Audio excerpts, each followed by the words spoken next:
Good morning, everyone. I am Joaquim Garrabou. I'm a scientist here at the Institut Ciències del Mar, where we are hosting this event. This is the third leg of the Met Together tour, I would say. So for those that already participated during the last 2 days in Palma, we have these 2 sessions on technical aspects of marine protected areas and management effectiveness, climate change, mobile species, fisheries, investing, and many things. And today we will be sharing with you the recommendations that we came with and to see how we can make them be implemented in the field. So welcome to Barcelona. And for those that it's the first time that visit Barcelona, or those that already visited Barcelona but not in June, let me tell you that this is not normal. The temperature is quite high. So welcome to the tropical nights in Barcelona. Okay, so this points one of the issues that we will be dealing today here, which is climate change and how this is affecting everything, everybody, everywhere. And especially, we are dealing here with marine ecosystems and conservation and all the services that they provide to our societies. So let me finish just in this opening session. We will have 4 speakers, and I'm really pleased and honored that Ambassador Mr. Alvaro Albacete from Union for the Mediterranean is here. Hopefully, he maybe can stay for the whole morning, listening to us and exchanging with us. So please welcome Mr. Ambassador Alvaro Albacete. Thank you.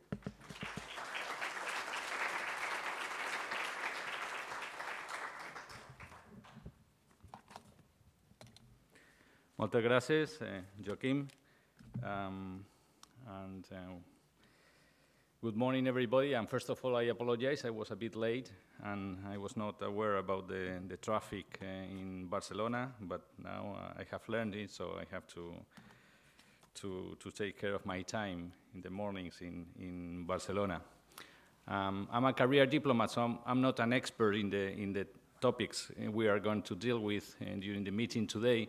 And for that reason, I'm going to read something that my team, Alessandra, Sensi, and Adriana have prepared for me. I was reading the text yesterday, and I was depressed, because depressing is the situation in the Mediterranean when it comes to climate change, when it comes to pollution, the care of marine biodiversity, and so on and so forth. So I alert you that the things that I'm going to read are a bit depressing. So the Mediterranean is a hotspot for marine biodiversity and pollution, and also for climate change and tourism. And I will be explaining or giving you some pieces of information trying to summarize all those components of the hotspot of the Mediterranean. In terms of marine biodiversity, the Mediterranean Sea hosts a unique share of the world's marine biodiversity, representing only 2.82% of the ocean area, but it shelters nearly 17,000 known marine species, representing about between 7 and 9% of the global marine biodiversity. The Mediterranean coastal and marine ecosystems are, however, under wide and intensive pressure. The Mediterranean Sea represents the highest proportion of threatened marine habitats in Europe, 32%, with 21% of them listed as vulnerable and 11% as endangered. 48 of wetlands in the Mediterranean basin have disappeared since 1970, and the Mediterranean Posidonia, Oceanica seagrass meadows have decreased by 34%. 53% of shark species at risk of extinction, and marine mammals population have decreased by 41%. Fish species have declined by 34%, including commercial and non-commercial species, and nearly 80% of fish stock are fished at biologically unsustainable levels. Decades of overfishing and mismanagement have severely degraded the fish stock in the Mediterranean Sea, with over 80% of those assessed being overfished. This situation threatens both the marine biodiversity and the survival of small-scale fisheries, which represent 83% of the Mediterranean fleet and 57% of employment on board. In terms of pollution, 229,000 tons of plastic reach the sea every year. The maritime traffic in the region is intense, with 15% of global shipping.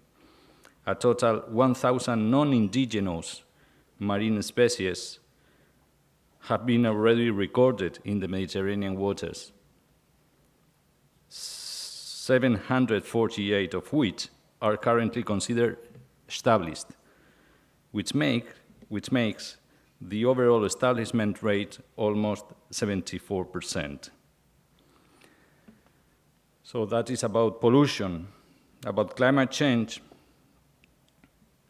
we can say that this is dramatically affecting the Mediterranean region, which is warming at a rate of 20% faster than the world's average. Climate change is amplifying the effects of existing threats to marine ecosystem in reshaping their biophysical and chemical characteristics. Even though it is difficult to foresee with precision to what extent the current climate trends will affect the effectiveness of the Mediterranean MPAs and their ability to meet their biodiversity and conservation goals now and in the future, most recent studies indicate that the increased risk of extinction of endemic fauna, loss of habitat complexity, and changes in ecosystem configurations. But the Mediterranean is also a hot spot for tourism. It is among the world's leading tourism destination, both in terms of domestic and international tourism, receiving more than 300 million international tourist arrivals. The tourism in the Mediterranean represents 30% of the world tourism. The World Tourism Organization forecasts an increasing growth with 500 million by 2030. Tourism is thus unarguably one of the major economic sectors for the region, which is among the most important cruise area in the world, with nearly 31 million reached in 2019. So now I will give you some facts and figures on the current effort of marine protection. To date, only one out of 5 Mediterranean marine protection areas has a management plan. 4.1% of sea areas, and these are fully implemented in only 0.21% of the Mediterranean Sea area. That's the first piece of information. The second is no-take zones currently represent only 0.04% of the Mediterranean. 0.04% of the Mediterranean.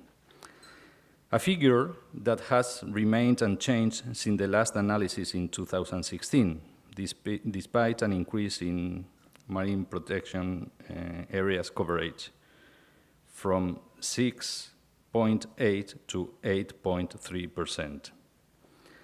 The estimate needs for the effective management of the existing MPAs in the Mediterranean are around 800 million per year. In comparison, this represents only 0.2% of the economic output of the tourism sector, or 0.17% of the assets delivered by the marine resources in the Mediterranean. National financial sources are largely irregular and insufficient, and regionally less than 15% of the needs for MPAs are covered. For all those reasons, this policy meeting is very timely with our UFM, Union for the Mediterranean Blue Finance Conference that is taking place in the coming days, also here in Barcelona. And very soon the UN Ocean Conference in Lisbon. And a good example of synergy between organization and European Union projects to tackle important and interlinked issues that are at the core area of the work of the Union for the Mediterranean. Already in 2014 and 2015, with the Union for the Mediterranean Ministerial Declaration on Environment and Climate Change and the Union for the Mediterranean Ministerial on Sustainable Blue Economy, the 42 member states of the Union for the Mediterranean agreed to take action to advance cooperation and alignment on environment and climate change across the region.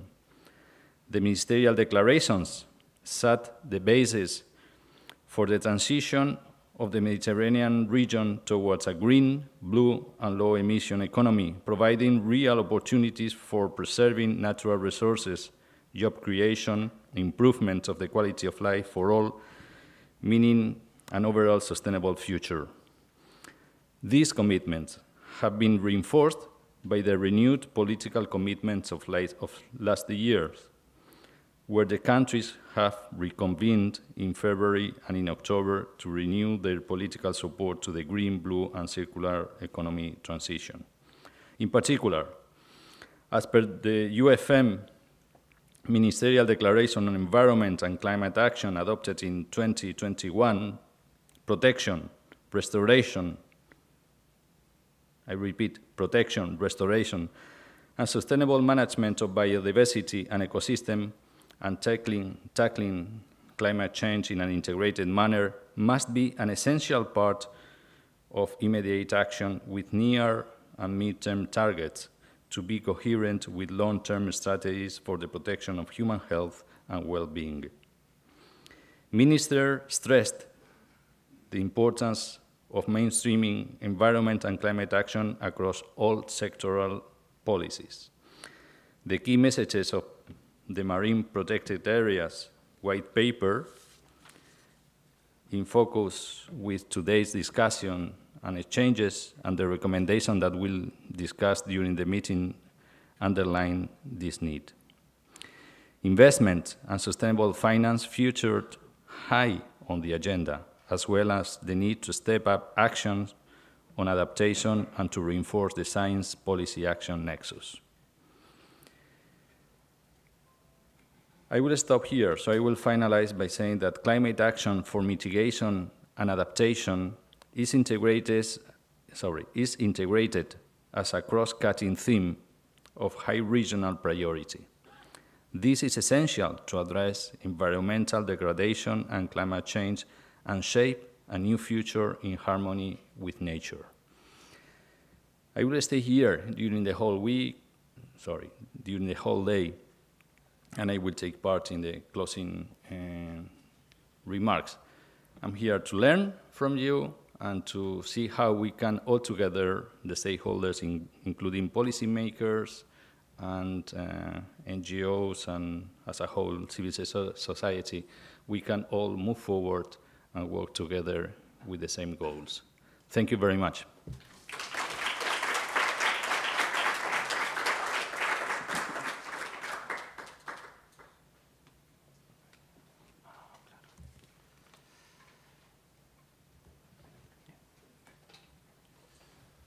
Thank you, Mr. Ambassador. And now I give the floor to Salvador Samitier Martí, which is the head of the Catalan Climate Change Office. Thank you.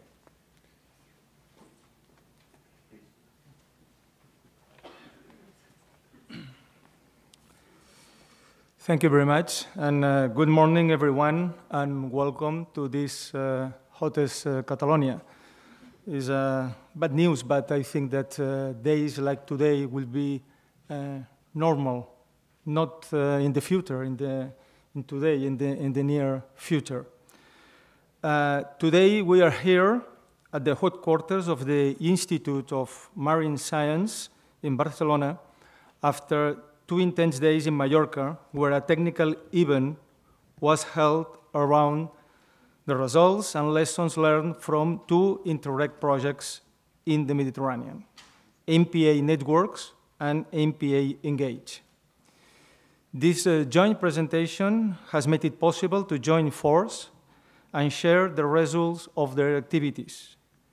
Today, it's the turn of the institutions and governments, and we have a great responsibility, and we must activate the necessary mechanism to carry out what we know and what we need to do to address this global planetary crisis.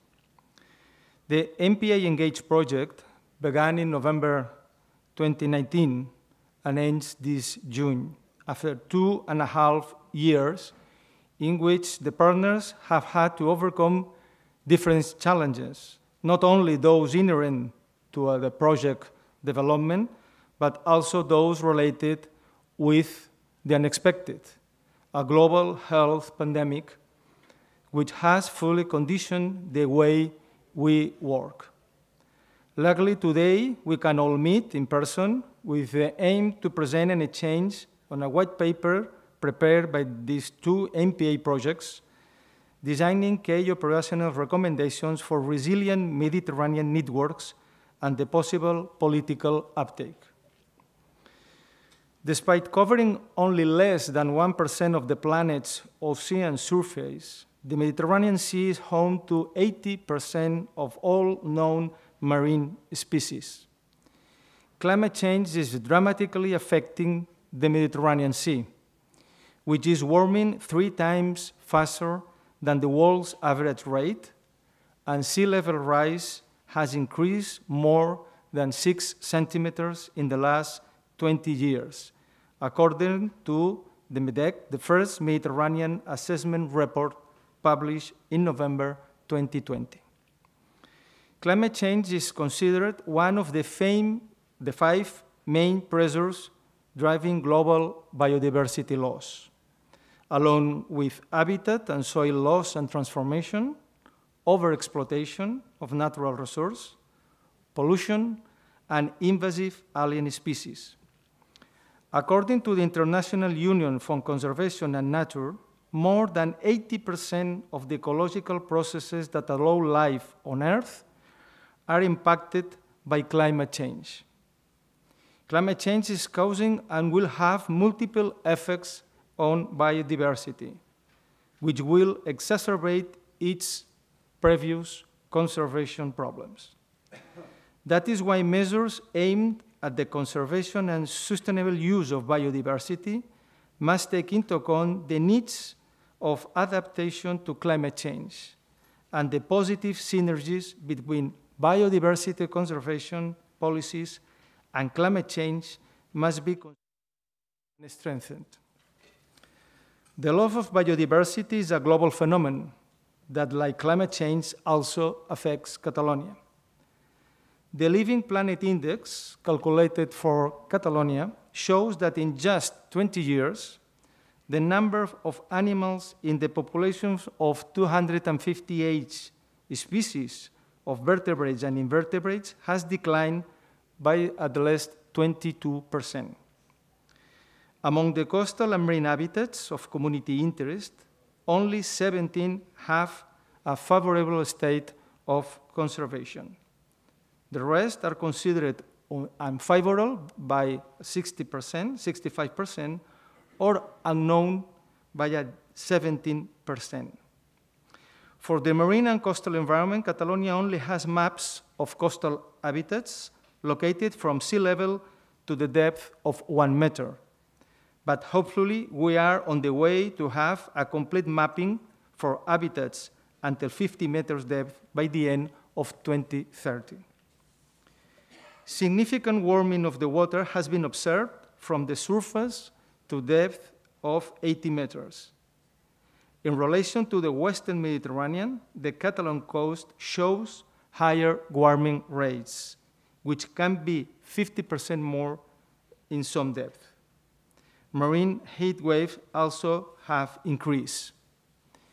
These two phenomena, warming waters and sea heat waves, have been associated with various impacts on marine species and habitats, such as changing the geographical distribution on both native and exotic species, overabundance of some species, for example, jellyfish and algae, episodes of mass mortality, or phenological changes in species.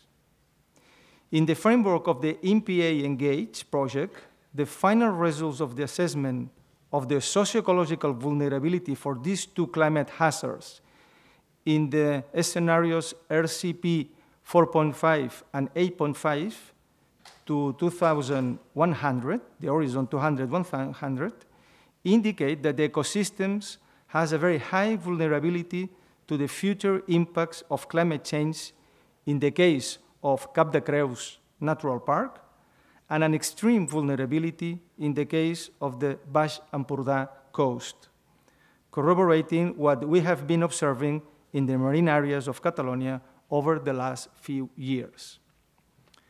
To highlight the strong links that exist between the current ecological and climate crisis, the most important international institutions in the field of nature conservation, including the Secretariat of the United Nations Convention of Biological Diversity, the Intergovernmental Panel on Biodiversity and Service Ecosystems, and the International Union for Conservation of Nature, have stated that biodiversity conservation must become one of the most effective tools we have at our disposal to help mitigate the effects of climate change.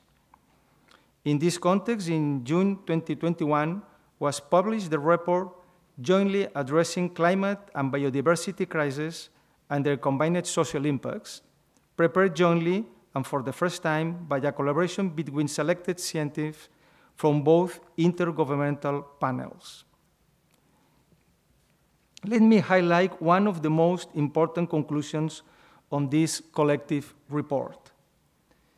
It is clear that the policies deployed so far have largely addressed biodiversity loss and climate change independently, and that addressing the synergies between mitigating biodiversity loss and climate change, taking into account its social impacts, offers the opportunity to maximize profits and achieve global development goals.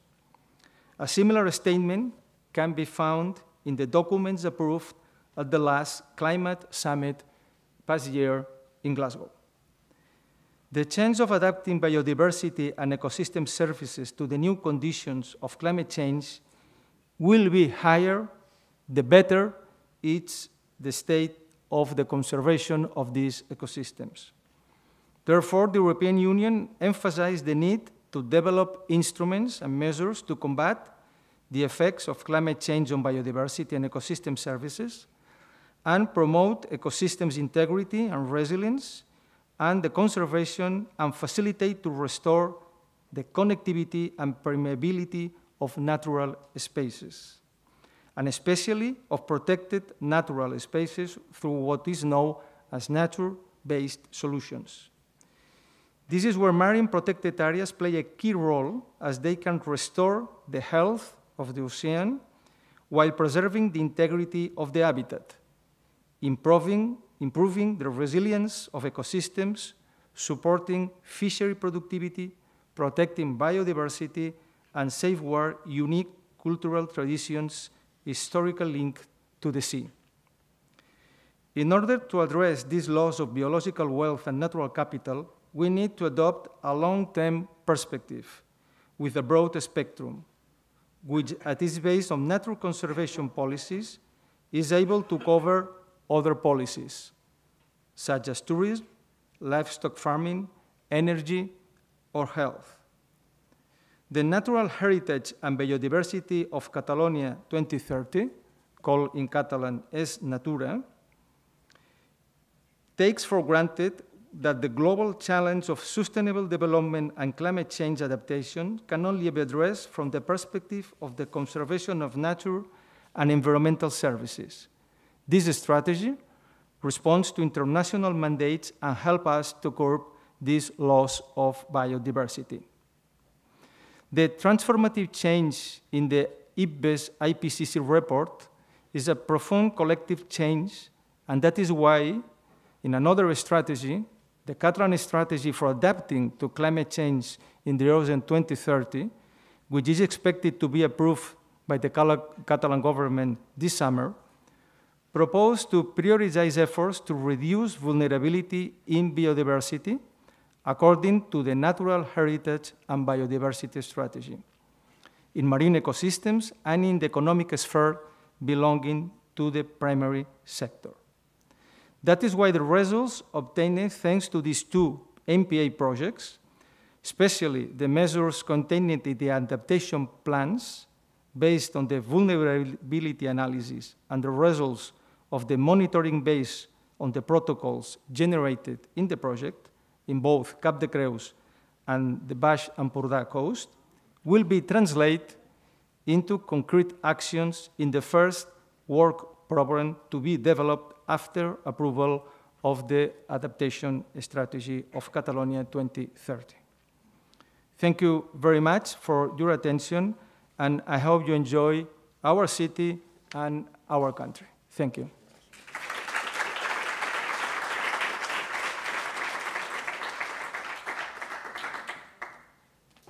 Thank you. Now is the turn for Puri Canals, who is the president of MedPAN, that all you know that it's the network of managers in the Mediterranean. Thank you.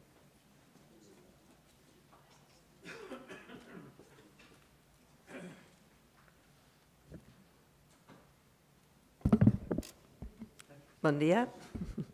Buenos días, bonjour. Good morning, everyone. So, let me first just thank the Union for the Mediterranean and the Generalitat of Catalunya for the welcoming to all of us to Barcelona and to Catalunya. So it's really a pleasure to be with you, and it's certainly very important to have your presence in the room in all the events, so we really appreciate. And also let me thank especially the Institut de Ciències del Mar of the Consell Superior d'Investigacions Científiques for the valuable support and collaboration with MedPAN team to organize this event, and also all the implementation of the projects.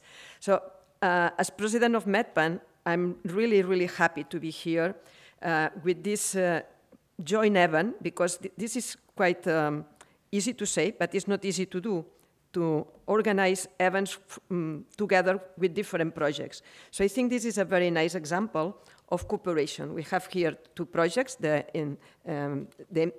from the Interreg Med program of the European Union, one targeting networks and the other targeting adaptation to climate change. And it seems that, okay, each one could have its final event, and that's the classical way to operate. But we think that we should not continue with the classical ways to operate, because we know what are the results of the classical ways to operate, that is, everyone still lives in their box and doesn't care about what happens outside. So I think that in addition of being all of us concerned by both topics, networking, climate change, marine protected areas, I think it's good to visualize, and especially to visualize with political objectives, the need to cooperate, the need to share experiences and to share the findings of different projects. There are too many projects at European level, at the Spanish level, at any country level, that have done a great job, but the results, when the project ends, serves almost of nothing. And this is a pity. It's a waste of time of people, it's a waste of money, public money, and it's especially a waste of hope. And if it's something that we need today, is hope.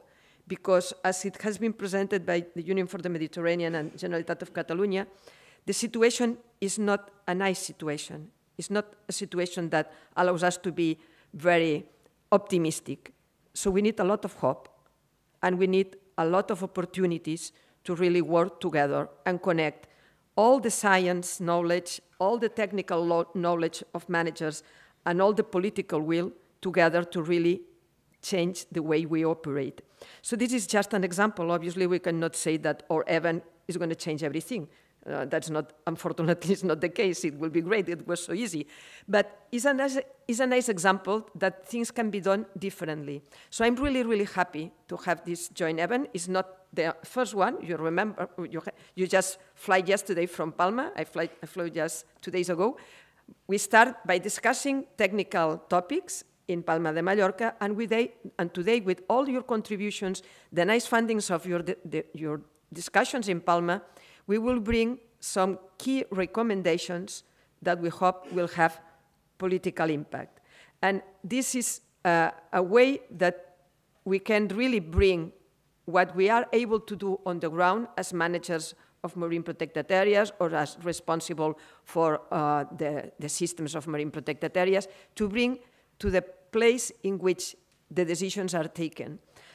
It is something that for MedPAN is very relevant. You know, in MedPAN we work we were created as a network of managers. Our aim is to connect people, to share knowledge, to share tools, to share ideas. So this is in the DNA of MedPAN, obviously. But this will not be enough if we don't enable the managers to really connect with what is going on in the world. And the world is not limited to the Mediterranean either. So the Mediterranean is just or the place we are operating. But the problems of climate change, the problems of the degradation of nature, the loss of biodiversity, the ocean is only one, and we are a little part of this global ocean. But from this little part, we can really help to find solutions. And today, the Mediterranean, through MedPAN, for instance, and most of also your institutions, we are really bringing outside the Mediterranean also nice ideas, nice proposals. We are cooperating with other networks. We are cooperating, providing inputs to international processes. So I think this event today is also very timely in terms of the international agenda. We have the Union for the Mediterranean Blue Economy event. We have also all the debates for the post-2020 in the context of the Convention on Biological Diversity. Let me say that when I fly back 2 days ago in the evening after the first day of your work in Palma, I was working until 4 o'clock in the morning putting inputs from the discussions to a special working group created by the CBD to address the debates on the ocean conservation before the COP. So some of your contributions are already in the process of the CBD, and it will be more when we finalize everything today and in the coming weeks. So this is a way to show that what we are doing is not lost. So MedPAN takes the responsibility to bring this at upper levels, at the European level, at the international level. We will have, at the end of this month, the Lisbon Conference, the United Nations Conference on Ocean. There was the first one in New York in 2017. We were there. We took the floor in the plenary, and we talked about the importance of investing on management, investing on allowing the managers to get connected with science, with other managers, with policymakers. This is for us, are the kind of messages that are more needed today to really progress.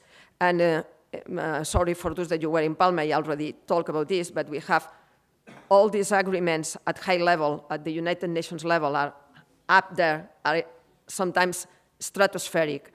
And we have the daily reality on the ground, well, on the water, and very few elements connect these different dimensions. Theoretically, the intermediate level should be the states, the governments that should implement. They have the mandate, but they don't have the capacity. This is a reality. And it's a reality not only for developing countries, also for developed ones, because we are operating with old-fashioned models of public administrations, very hierarchical, very closed in ministries, in topics, where very few connection between them.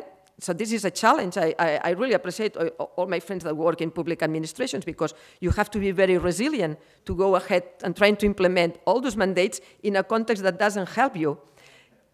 But we can bring you some helping hand from outside. And because this is a challenge not only for the public administration, it's also a challenge for the private sector. We need to reconvert the business sector in a business sector that supports the protection of the ocean, the protection of biodiversity, the mitigation of climate change. This cannot be done only by the public policies. We need absolute complementarity with the society. And it's here where our kind of projects can really bring some little lights that helps to understand that those processes are possible, that are not imaginary, are realities, and we need to implement. So that's the aim of this session today. I really thank all of your contributions. Without the partners, this is not possible.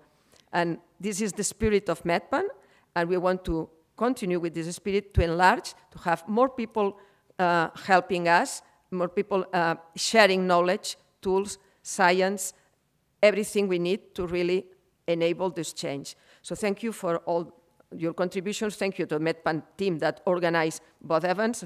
Thank you again to the Institut of Ciències del Mar, and also the political institutions that are today here with us. So I hope that the results of our meeting will be really fruitful. Thank you very much.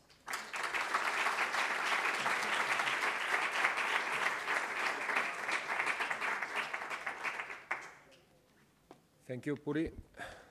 So now it was planned that LLuis Pelegri, who is the director of the Institute of Ciències del Mar, could be giving this speech, but he had some personal issues.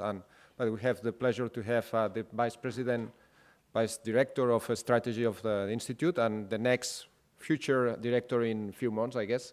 So Valentí Sallares.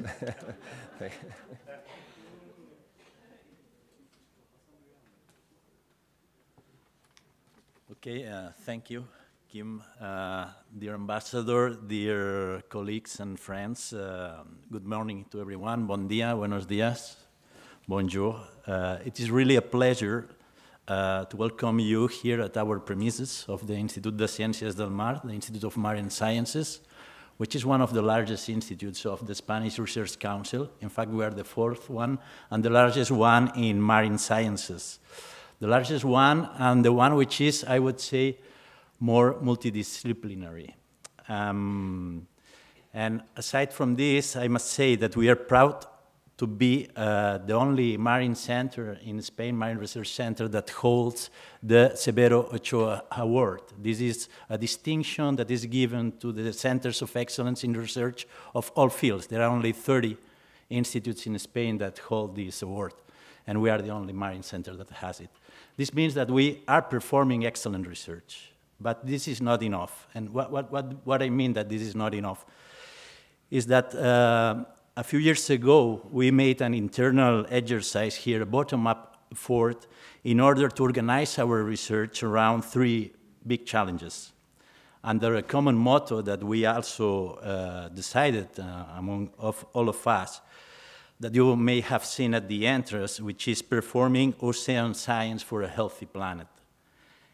In this setting, our challenges are first related to climate. This is why we're here today, for example, as in particular the role and the transformation of oceans subject to climate change.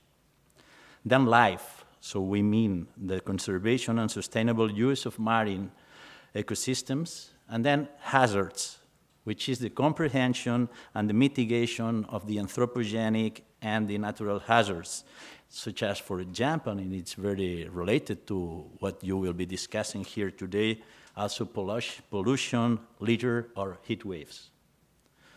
By multidisciplinary, I mean that here we work a large group of physicists. I am a physicist, chemist, geologists, and many biologists. It's dominated by biologists, working from microbiology to ecology modeling and others. And we are organized in 14 research groups with an average size of 15, 20 people, quite balanced between tenure scientists, postdocs, predocs, and technicians.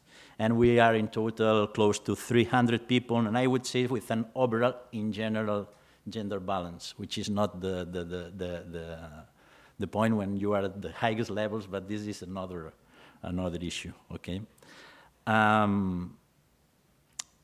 Our vision with these three challenges is that performing excellent science is what defines us, and we must do it, and we want to do it. But this is not enough. We cannot go without an increasing social commitment, and this is why our new vision is that the ICM, the Institute of Marine Sciences that we want, will perform excellent science with social commitment. And this increasing social commitment is a must for us as members of a society, and we must increase and make clear our implication to solve problems of social interest and concern. And of course, the effects of climate change on oceans, and the effects of climate change on Earth, and the declining sustainability of our Earth system is one of the main ones, okay? Therefore, today, ICM is really very proud to host this important, and I would say it's important, this policy-oriented event related to these two Interreg projects, MPA and MPA networks led by MedPAN, and MPA Engage, led by ICM, focused in supporting the Mediterranean marine protected areas to adapt and mitigate the ongoing climate change effects in the Mediterranean Sea. It's at the core and the key of our vision and our challenges. As I understood, in this period of 3 years, MPA Engage has provided basic support to managers of marine protected areas to act against climate change. MPA managers and climate change experts from 14 entities in 6 countries have been working together to promote MPAs as nature-based solutions for climate change adaptation, developing tools to monitor climate change effects, and assessing the ecological and socioeconomic vulnerability to climate change, promoting engagement of local communities in citizen sciences, which is another key issue for us, like another key point for us, and as well as the engagement and mobilization of all key actors and the elaboration of an adaptation plan. So this ultimate goal of MPA Engage is to put these Mediterranean MPA networks at the front line of adaptation strategies to climate. So let me finish by welcoming you warmly, and I mean it, here in Barcelona, and wishing that you have a very fruitful and pleasant workshop. And I guess it was 2 days in Mallorca, 1 day here, and then 1 more day in Costa Brava. I think is the perfect setting for this, and I hope that you will enjoy it. Thank you very much.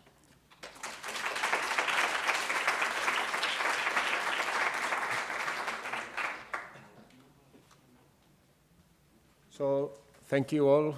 Now we are finishing the opening session, and we will be starting the first roundtable that we prepare for today, that it's going to be moderated. I didn't did my homeworks by, it's Asma, but Asma, forgive me, I don't know how to pronounce your surname. It's okay. So I'm going to say it, but then you correct me, eh? Okay. So Asma Kerehi, more or less, okay. So please, Asma, come, and then we will start the roundtable. Thank you very much.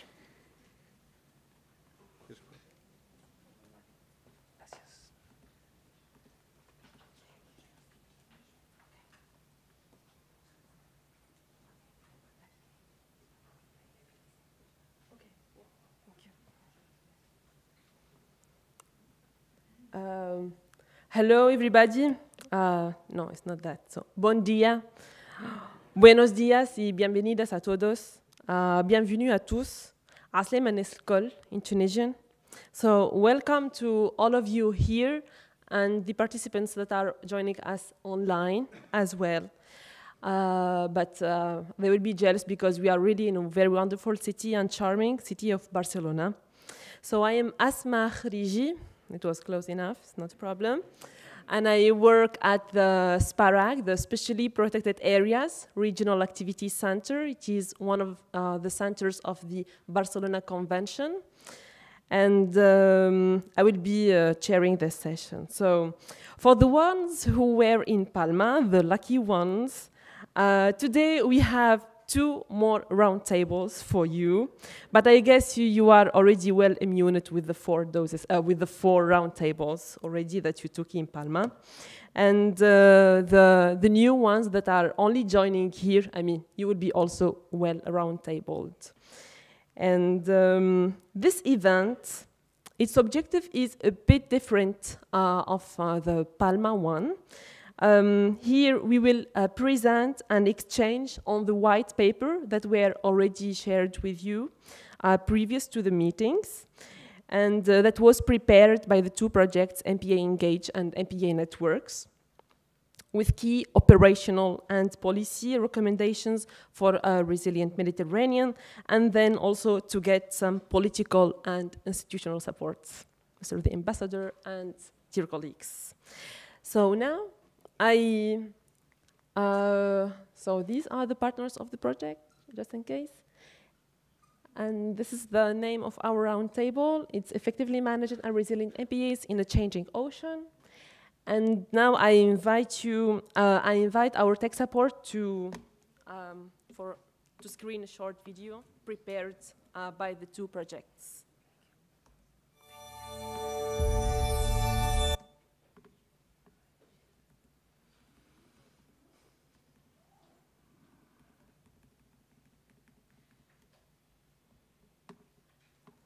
I mean, meanwhile, you can take a breath. It's already the name of the video.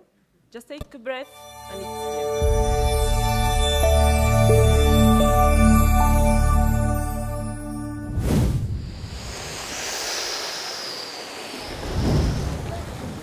We breathe on dry land. We acquire awareness of the consequences of our actions. Below the surface, other beings breathe with us. The sea is our first home, linked to our very survival, a fragile ecosystem to be carefully protected. Powerful and vulnerable at the same time, marine protected areas safeguard the sea, but the challenges of a new era have already begun. There is no time left. Will marine areas be able to face up to global warming? Will we manage to adapt to the change?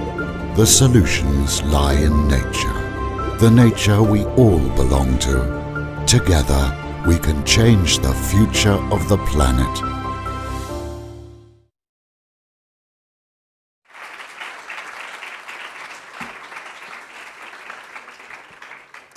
Wonderful video indeed. So, together, we can change the future of the planet. This was the last sentence of the video. And I think it's also the aim of this event, to gather people, to put together all the actors, to help changing the alarming situation and the concerning, as the Mr. Ambassador has said, a bit depressing sometimes in the Mediterranean Sea. So maybe here I would like to really warmly thank MedPAN and the CSIC or CSIC with an applause, please, because they are putting in place such transformative projects and also events to help also contribute to changing the situation to a better and sustainable planet. And now I would like to invite the representative of the 2 projects, I think Suzanne Galland from MedPAN and Tommy from MIO, I think to share with us the main recommendations that are that they were already shared with you on the white paper. So please.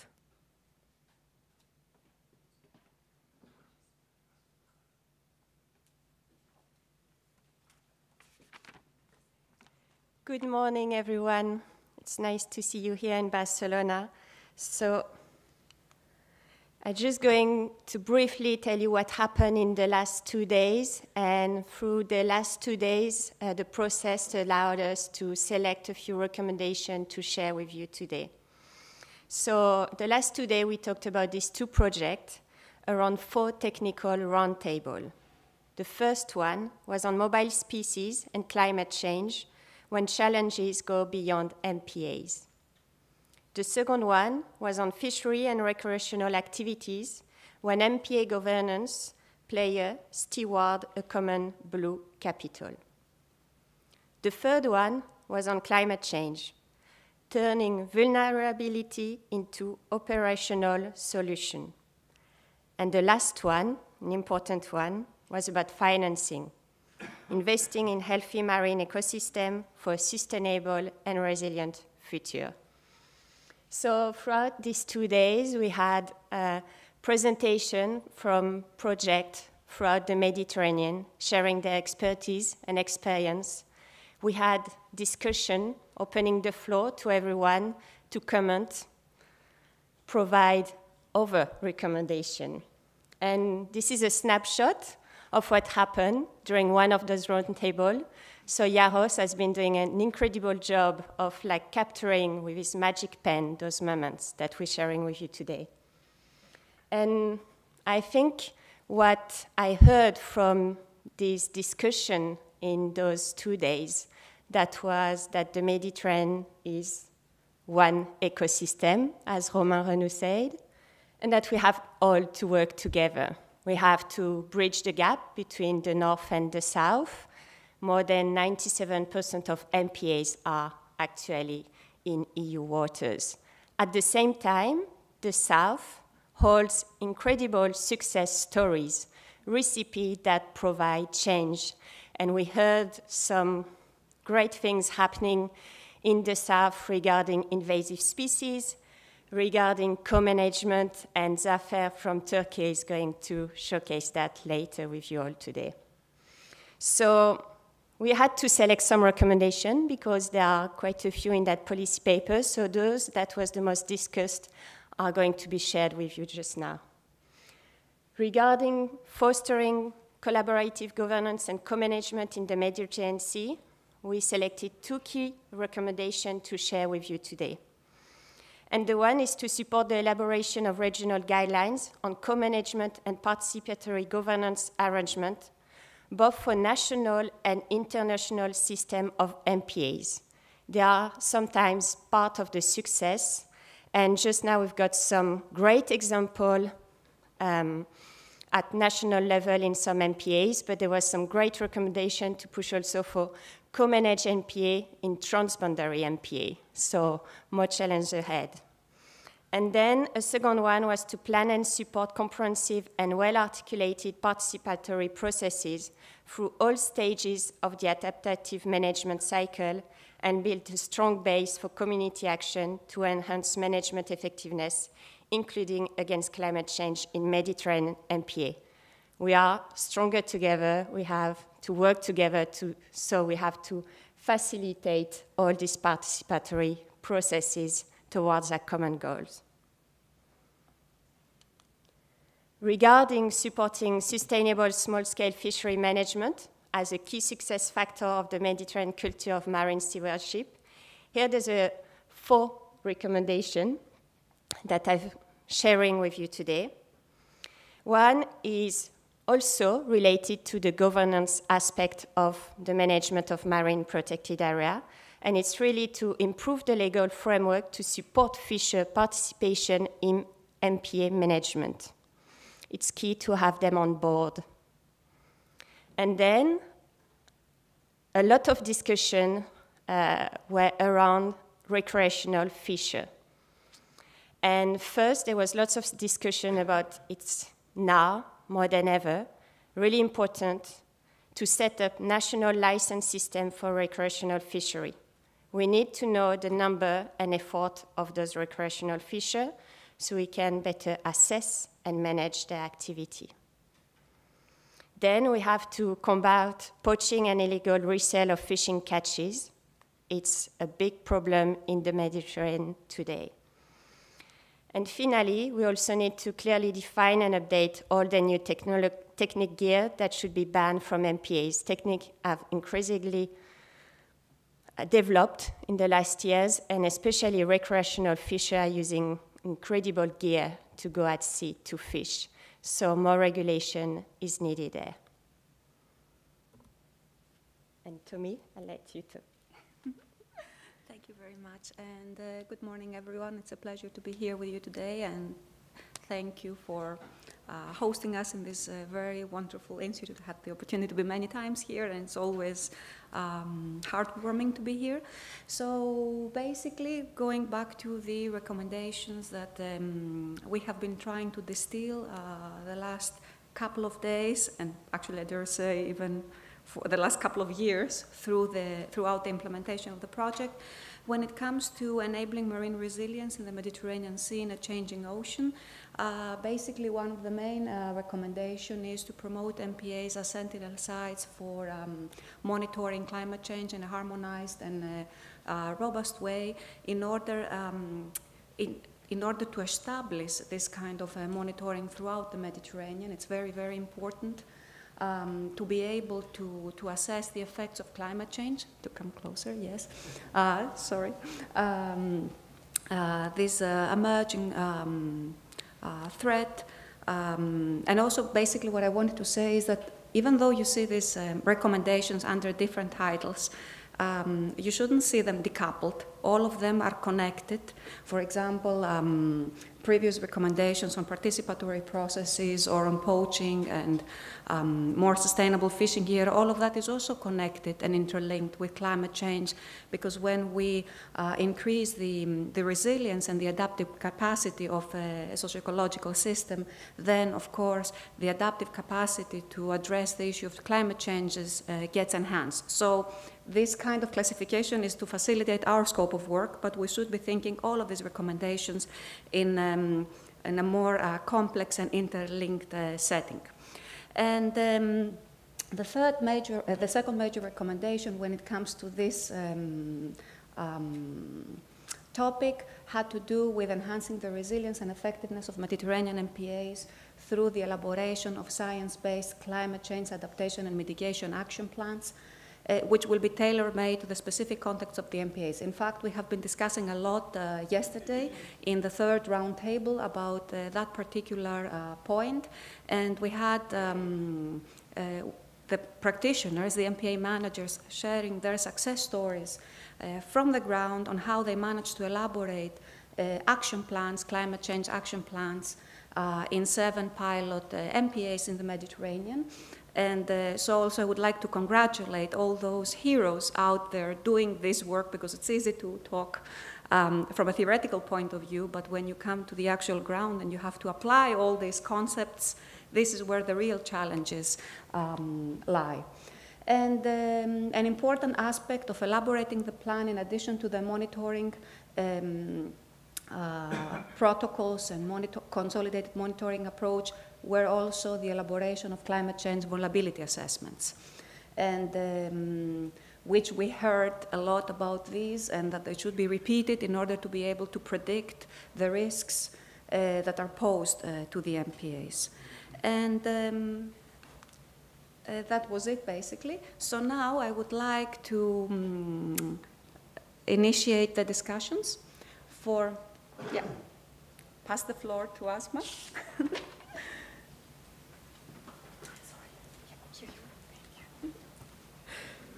Thank you so much, Tommy and Suzanne.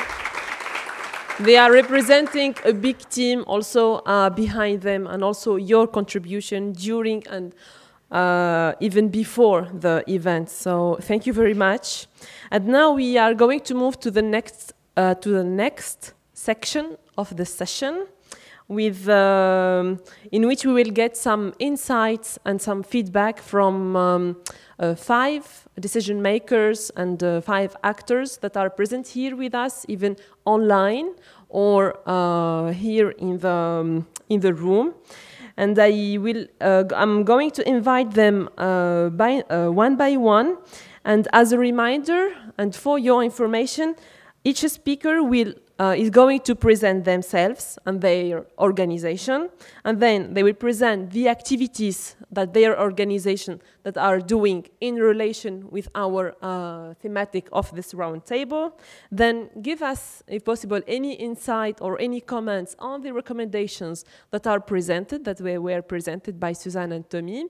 And finally, if they have like any future activities or projects that could be in relation with the projects, with the current two projects, MPA Engage and MPA networks, and that they can undertake to better to help achieving the presented recommendations. So each speakers, please, you are allowed to have only 5 minutes, with or without a PowerPoint, as you like. And we will start with the speakers online, I think. Miss Sara Prados Diaz from the Spanish network of marine protected areas, the RAMPE, joining us online. I think we should be able to see her on the screen. So maybe they will appear in a second or two. And I don't know if Sarah can hear us already. Yes. I was just going to ask you if you could hear me properly. It's yes. not important to see me, but just to hear me. Yes, hello, we can hear you. Hello, can you hear us, Sarah? Yes. Okay, perfect. So the floor is yours now. Thank you. Thank you. Thank you very much. And I just wanted to ask if the presentation, should I project the presentation or is it already projected? Because I don't see you anymore, I only see myself. Okay, we have the presentation screened. So I can navigate the slides that you prepared and shared with us. Okay, thank you. So the first one is the map. So.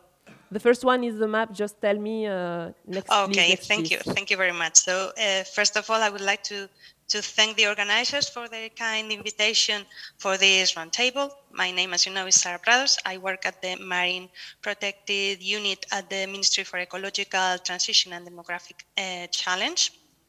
We are in charge of the management of the 96% of the Natura 2000 sites that we have, the marine Natura 2000 sites we have in Spain, which are showed in this screen, and which is, the 96% of the maritime surface protected by the Natura 2000 sites, which equals to 100 sites. And if you can please show the following slide. And this, some of them belong to the Spanish network of MPAs, which is called RAMPE.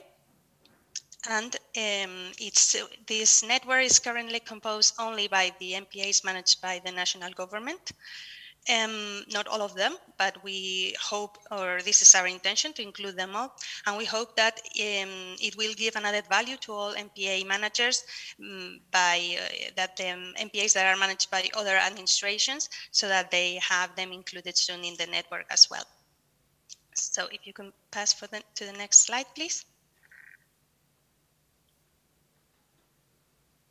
That it's the activities that we are, is it shown on the screen? Yes. We have thank you. It's just, I don't see it, so I don't know. I just only see myself. Okay. So the activities and initiatives we are carrying out at the moment relating the effective management of our MPAs. We are, first of all, finalizing the legal procedures to approve the master plan of our MPA network. You don't see the slide. The people online say they don't see the slide, but is it possible to? Yeah, I think maybe our tech support, if they can help us, maybe if it's possible technically to show the slides to the participants online. Or maybe if I can share my screen, maybe? I'm not sure, maybe it's better to keep us sharing the screen for technical issues, because otherwise I think it will be a bit complicated. Okay, so I just cancel this. Sarah, it seems that you have to choose not MW Vision. They say it's good? It works? You see the screen? Yeah. Okay. Let's try it. It's difficult, but we are going to make it. Don't worry. Okay, I can share it, no problem, but just if it's inconvenient, I won't. Just tell me. Sarah, can you please just continue? I think the participants can Okay. share. Maybe you as the speaker, Okay, perfect. you can. Okay, just we are I now couldn't in hear the you. activities and the initiatives. Yes, what we are currently doing now, we are finalizing the legal procedures to approve the master plan of our MPA network, which is conceived to be its basic tool for coordination. Some of its main objectives are to promote the effective management of the MPAs under the institutional collaboration by exploring synergies and the exchange of experiences and information, and also facilitates cross-sectoral cooperation, of course. And it also included some guidelines for the planning and conservation of the sites that are included in the network, and some criteria for a coordinated and coherent management of the network.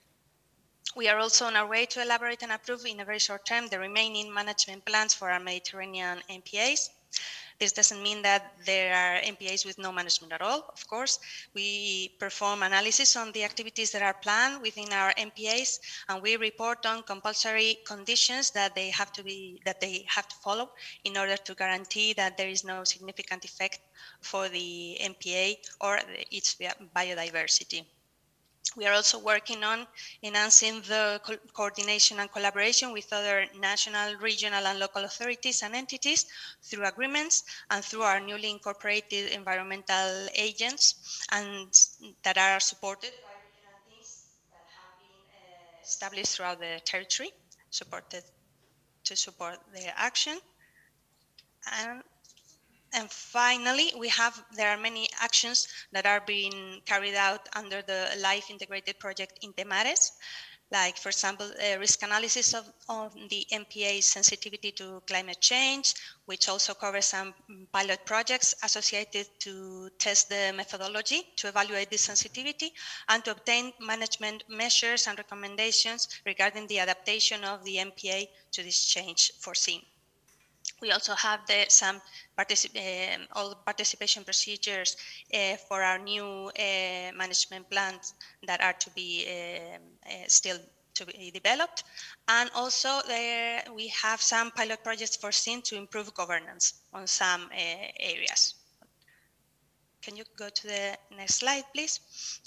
For what refers to the policy recommendations, I think that the selection presented is very relevant, and the compilation of the white paper, I think it's quite thorough and very relevant as well. I'd like to point out one of the statements that are included in the white paper, that it was not in the selection that was already presented, and is the one about addressing the critical need to ensure proper means, including human resources for the management, because I believe this is one of the key elements toward the efficient management of MPAs, because it is the main obstacle at the end of the day. And it is also very important to guarantee that there are enough people for the coordination. Otherwise, there will be bottlenecks that will go against the efficiency, of course. And on this regard, the use of new technologies, for example, the remote sensing and so on, it's a very important field to explore as well, to cope with this lack of resources. Regarding the governance recommendations, I'd like to emphasize on the importance of the coordination between those who already act on the territory, as co-management may not be an option in practice in some places due to the existing legal framework, as it happens in Spain. That's why in our case we go for the participative management, involving all the relevant actors in the elaboration process of the management plans, so that because we believe it results in a greater compliance, and as they are understood and assumed by the users from the very beginning. And it also provides the manager with a valuable input from the field that otherwise they may not have it. So therefore, I would also like to point out the recommendation on bolstering regional science policy interfaces and foster multi-stakeholder dialogue to enable evidence-based, inclusive policymaking and support. Because there is really a need to strengthen the science policy interface here. The conservation and management cannot be achieved without first strengthening the knowledge about the ecological and the oceanographic processes that are happening. And this knowledge must be the basis for the decision making and the actions by the managers at the end of the day. I also think that the recommendation on the economic value of the marine conservation efforts is very, very relevant.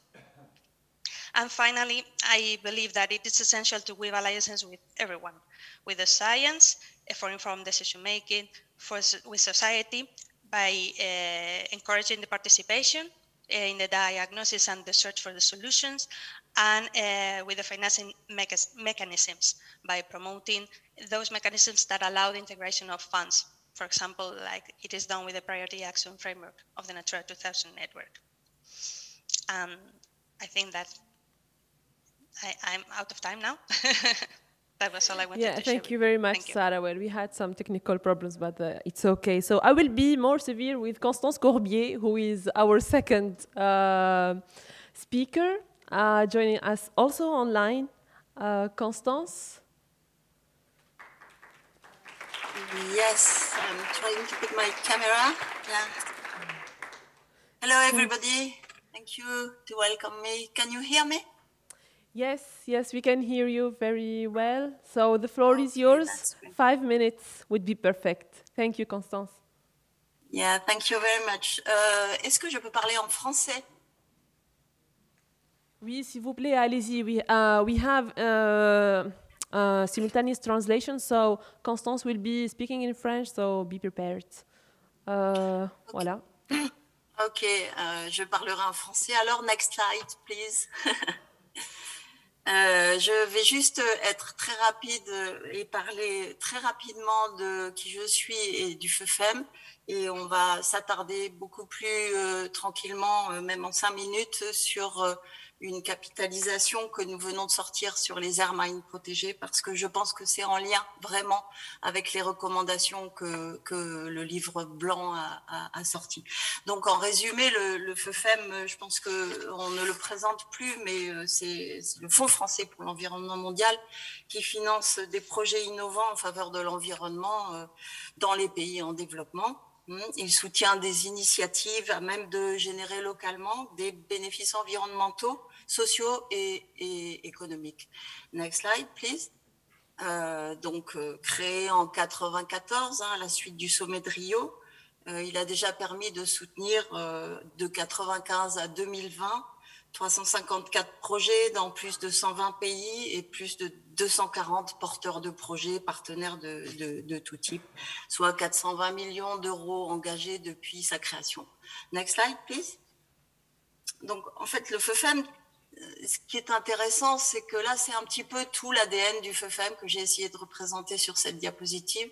On voit bien que les réseaux d'acteurs, notamment MedPAN, sont au cœur de ces actions, qu'il y a cet aspect aussi d'innovation et derrière l'idée d'innovation, l'innovation, la soft innovation, ce qui peut être aussi de l'innovation institutionnelle, des modes de gouvernance innovantes, etc. Derrière cette idée d'innovation, il y a l'idée que a souligné Puri pendant son introduction, de partager, de faire connaître, de tirer des enseignements de nos actions et notamment de capitaliser sur tout ce qu'on a pu mettre en place avec évidemment tous nos partenaires. Next slide, please. Voilà, donc là maintenant je voudrais passer quelques minutes sur ce document que vous pouvez trouver en ligne en français, en espagnol et en anglais. C'est une capitalisation sur 25 ans d'appui aux aires marines protégées à travers le monde. Donc on peut passer à la slide suivante. Donc là, c'est une carte illisible, mais qui vous donne un peu une idée de tous les projets et tous les appuis aux AMP qu'on a pu mettre en place et sur lequel ce document s'est penché. Donc, pour mettre en œuvre l'objectif de développement durable 14, essentiellement, le FEFEM a appuyé depuis 25 ans à peu près 40 projets dans 50 pays pour à peu près 50 millions d'euros, soit 200 AMP. Alors, la carte est illisible, mais on voit bien que la Méditerranée est très remplie. Donc là, vous avez une carte où vous voyez toutes les AMP de Méditerranée qui ont bénéficié à un moment donné d'un soutien du FEFEM et qui donc rentrent dans cette capitalisation très, très exhaustive qu'on a pu faire. Et vous voyez, en bas à gauche, c'est très peu lisible, mais il y a le réseau MedPAN, et je le remercie de m'avoir invité parce que c'est un partenaire historique, et qu'à travers les différents soutiens qu'on a pu apporter à la fois à MedPAN, mais aussi au rayonnement de MedPAN, puisqu'aujourd'hui on est dans la fin d'un projet qu'on appelle Cogito en Méditerranée, où on voit bien que le réseau d'acteurs de MedPAN se connecte à d'autres partenaires, notamment le Conservatoire du Littoral, WWF Méditerranée, l'Association pour les petites îles en Méditerranée, et bien sûr tout ça sous l'égide du RACSPA, que je salue aussi.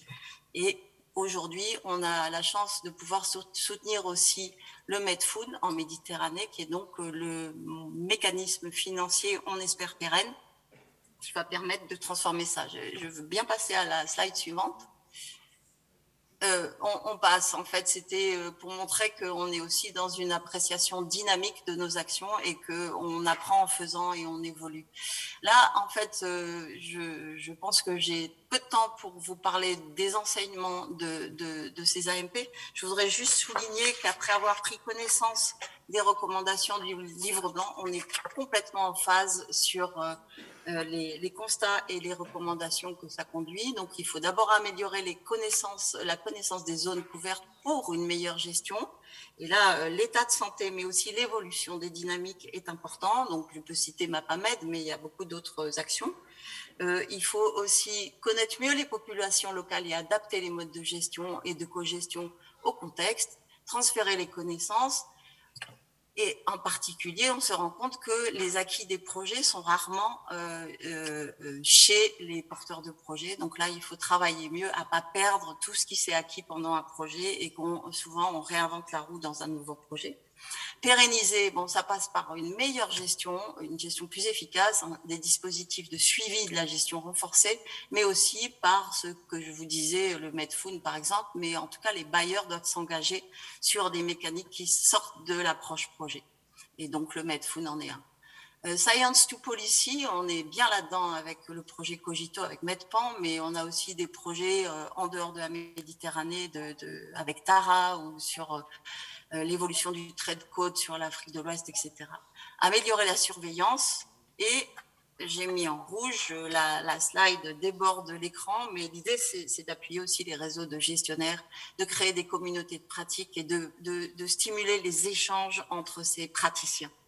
Voilà, et enfin, ne pas oublier le développement économique et social incontournable allié de la conservation. Et donc, on rejoint toutes ces recommandations autour de impliquer davantage les pêcheurs et les acteurs d'un territoire, élargir l'approche au-delà du territoire des AMP vers davantage. Et là, je crois qu'on peut passer à la slide finale. Désolée, mais je vois que j'ai débordé d'1 minute. Donc, c'est juste pour dire que dans notre nouvelle stratégie, on voit que les AMP, et en particulier la Méditerranée, seront toujours au cœur de notre stratégie à travers notamment la mobilisation de réseaux, de connectivité et d'AMP plus résilientes au changement climatique. Je suis ouverte à toutes les questions si vous voulez bien. Je vous remercie.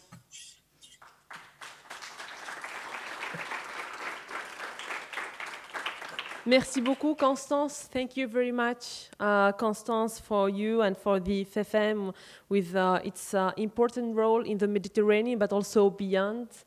And now I'm going to invite Zafer Kizilkaya from the Mediterranean Conservation Society in Turkey to give us a speech in French also. No, kidding. In Turkey. Or in Turkish. Is this a slide for slide? Okay. Good morning, everybody. So I'm going to tell you about a different approach I tried during the pandemic, because the Gökova Bay MPA, when we tried in 2010, was a bottom-up approach. So we got the consensus of all the communities and everybody slowly and got the MPA, take zones and largest fishery and bottom trawling restricted areas. But over 12 years, nothing is happening from bottom up. So to replicate this model, I have chosen a different approach. I decided to reach the president of Turkey, but I know he doesn't like environmental NGOs at all. So instead, I reached the first lady. So she accepted the appointment, and she listened to me an hour that I showed her all the model, the pictures and the success, you know, climate change effect. And she said, how many days do you have in Ankara? I said, whatever you like. She said, tomorrow come here, you know, I will invite Minister of Environment and Minister of Agriculture. We're gonna sit all together around this table. And she did it. So I talked with the ministers. I also showed them the model and everything. And they said that, okay, what do you want? I said, we want more no fishing zones. We want more fishery restricted areas. And it happened in 6 months. I'm not telling this is such as, you know, the way it should be, but it works. When bottom-up approach doesn't work, top-down approach is working much well.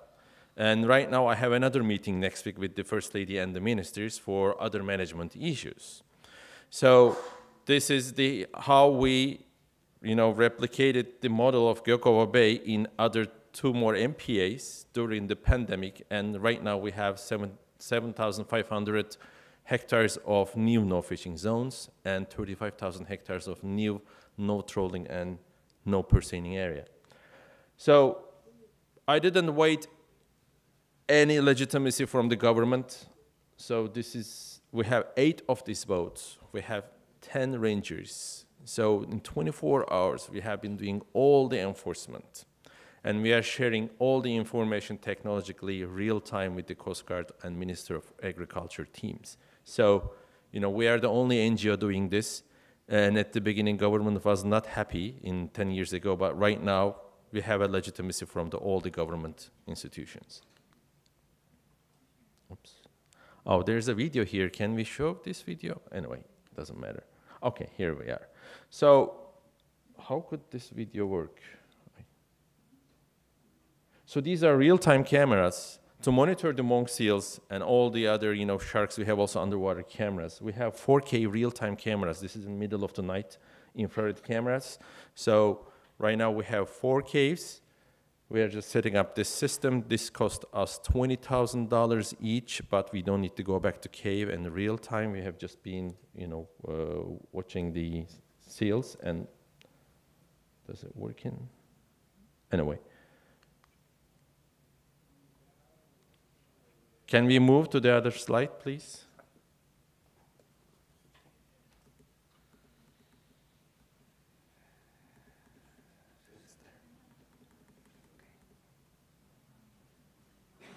There's the video. Okay, you have to click that.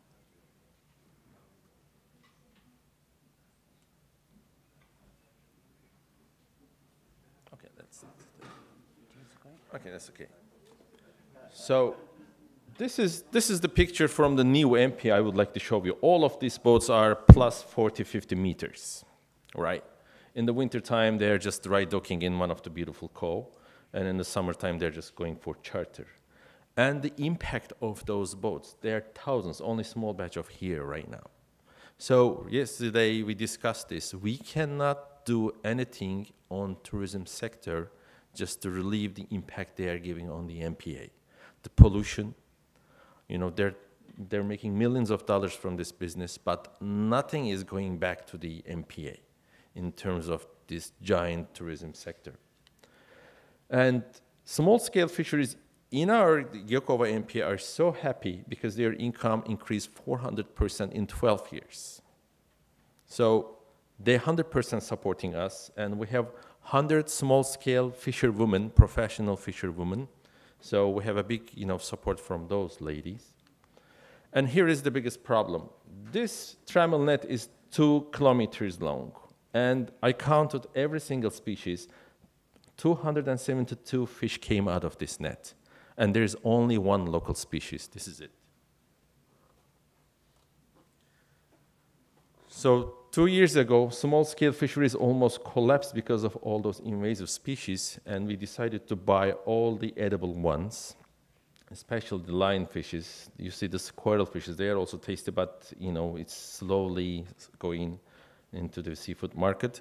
Even there is a pandemic last year, we sold 2.2 tons of lionfish to the restaurants, and now we have a program, more than 70 fine dining restaurants all around the Turkey are buying lionfish from us that they already put in their menus with different recipes. And this year, so far, we already sold 3 tons of lionfish to the restaurants, and we are hoping to end up more than 10 tons end of year. And the cost of fish we pay to the fishers when we are buying, it was 3 euros per kilo last year, and this year we are paying 5 euros per kilo. And we have another 7 species that we are adding into the, are marketing the invasive species to the seafood industry. So they are getting slowly. Although this coral fish has the highest biomass because it's so bony, it's not that much, preferable by the chefs, but they're so tasty, so we are going to use in different sectors.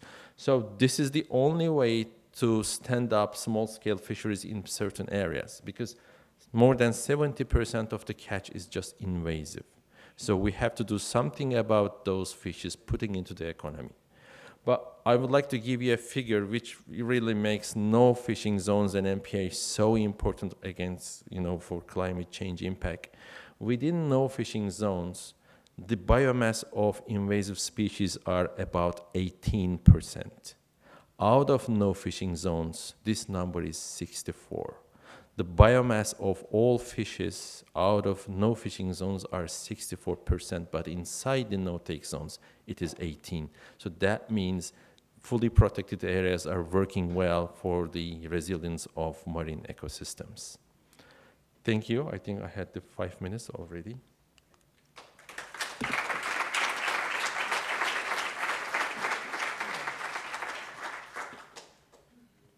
Thank you very much, Zafer. I think you should share with us at some point your secret to get the first lady of your country. We have the table, and we need, those kind of people to be really engaged in, in such events or in other targeted events as well. So thank you very much. And now I will invite Ms. Pilar Vendrell, from the Department d'Acció Climàtica, Alimentació y Agenda Rural, Generalitat, Catalunya. Bon dia.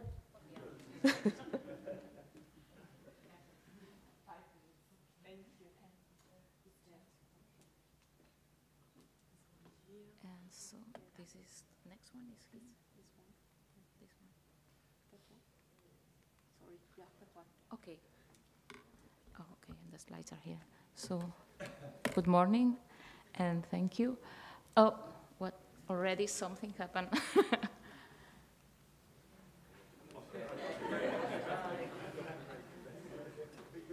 Oh no, I think the glasses. I put the glasses here.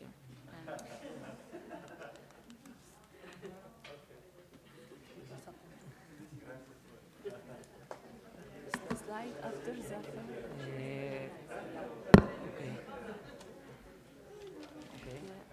Yeah, this one, right? Yes, yes. Yeah, this one, No. and then? And then I press which button to go? Okay, yes. Okay, here we are. I will try to be brief, and especially we present who we are and what have we done in the MPA project, and which are our more immediate capitalization actions, and then as a level of our government or our department, which are our instruments. So briefly, I am a technician. I have been coordinating the MPA project in Catalunya, so I come from the technical part. And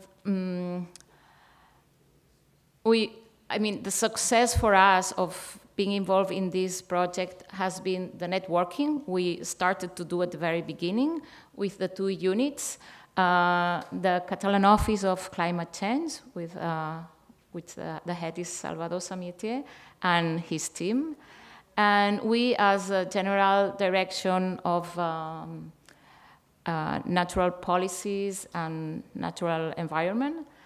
We had never worked before together, and so that was a challenge to address both issues together. And the project was implemented in these two marine protected areas, Parc Natural del Cap de Creus, which has a management body, and we are going there this evening, and tomorrow we'll be there.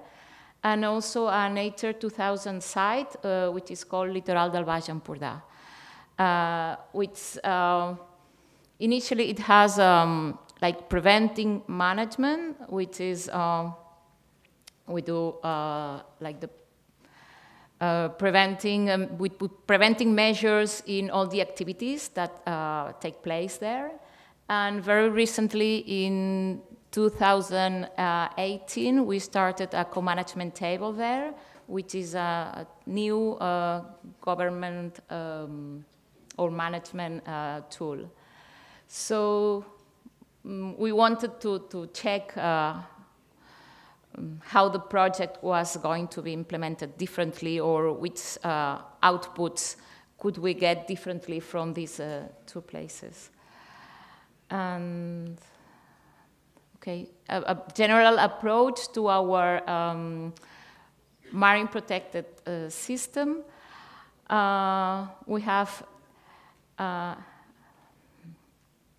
very tired, sorry. 85,500 hectares of marine protected areas that we manage, and which is the result of applying nature, the habitats and directive, and we finished that in 2006. And so these areas are the areas we manage. We don't know if effectively yet, but that's what we have to do. And then there are the 493,000 hectares that presented previously from the state governmental agency, Sarah. And okay, so the ones that are more like pinkish are the protected areas which are natural parks or have a management body. So the other ones, we can hardly see them. They are, well, in blue and some other blue, not the with the stripes, but the other blue ones that are very close to the coast are the others that we manage. So these are the main actions we've been doing with the MPA Engage program: the socio-ecological vulnerability assessment, protocol implementation, citizen science activities, and the adaptation plan through a participatory approach, and the dissemination activities like dissemination in social media, the divulgative roll-ups that you could see or when you get into the institute, or maybe later on when you get out. And we just started, just today, it's very new, the virtual exhibition called The Sea, Refred al Mar, with all the very useful tools and materials that through MP Engage project we have done. Okay, so from bottom up, so concrete things about the project.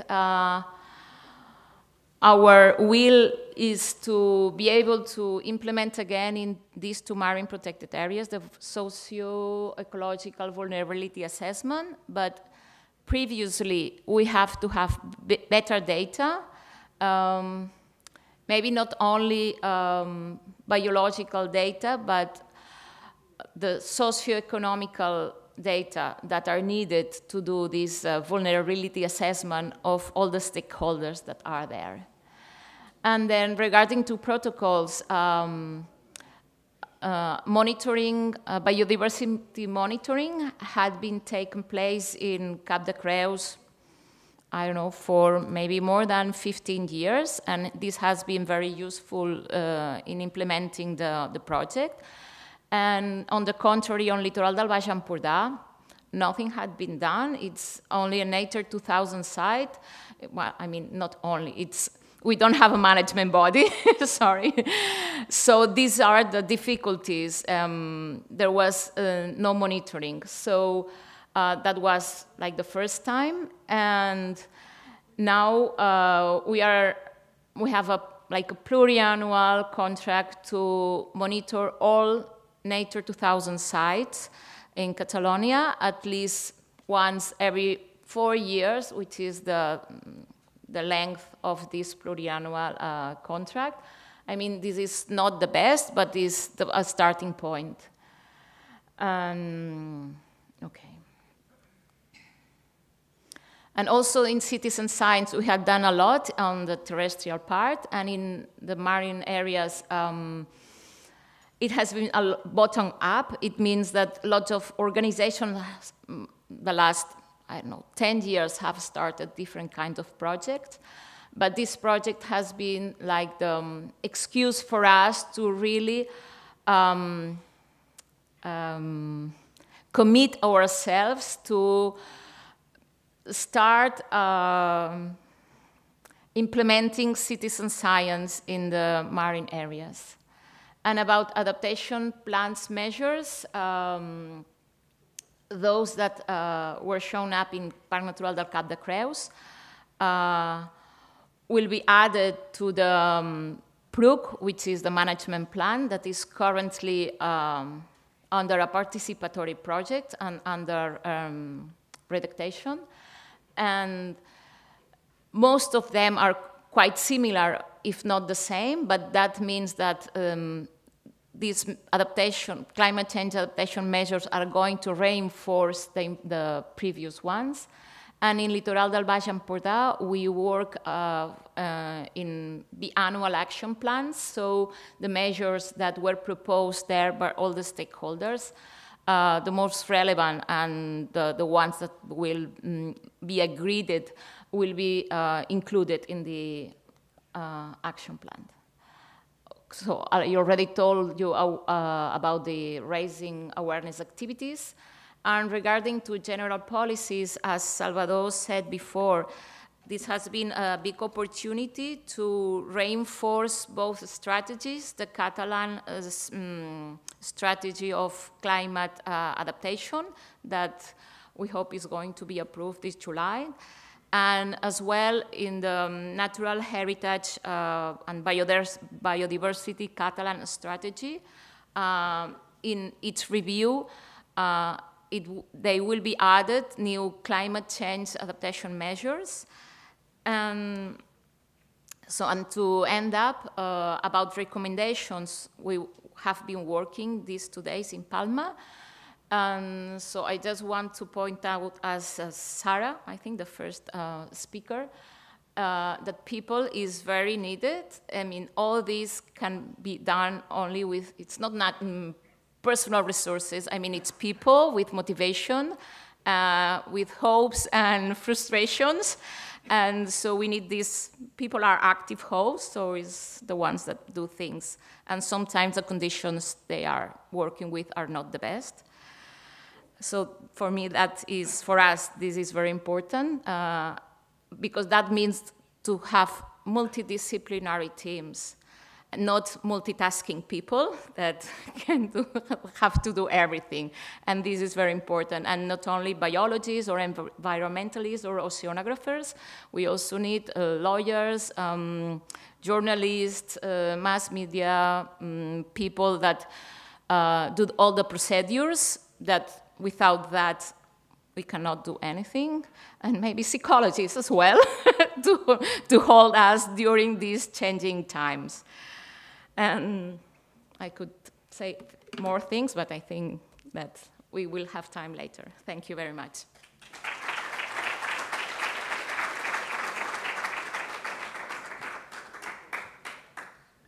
Thank you very much. Yes, so the good news is that we have only one step more to the coffee breaks. So let's do it. And then we can go to the coffee breaks. It was planned to have all the speakers here that are with us, to have the speakers here if you have any question, but now I think we don't have so much time because of the technical issues that we have faced. So maybe we have one last speaker, and then we open the floor to you if you have any questions to the speakers, or on the recommendation, please do not hesitate. But for now, our very last speaker is Mr. Moj Rejdali. Sorry if I pronounced not good. From the Circle of the Mediterranean Parliament for Sustainable Development, the COMP-SUD. Mr. Moj, the floor is yours, and then we open to all the participants. Thank you.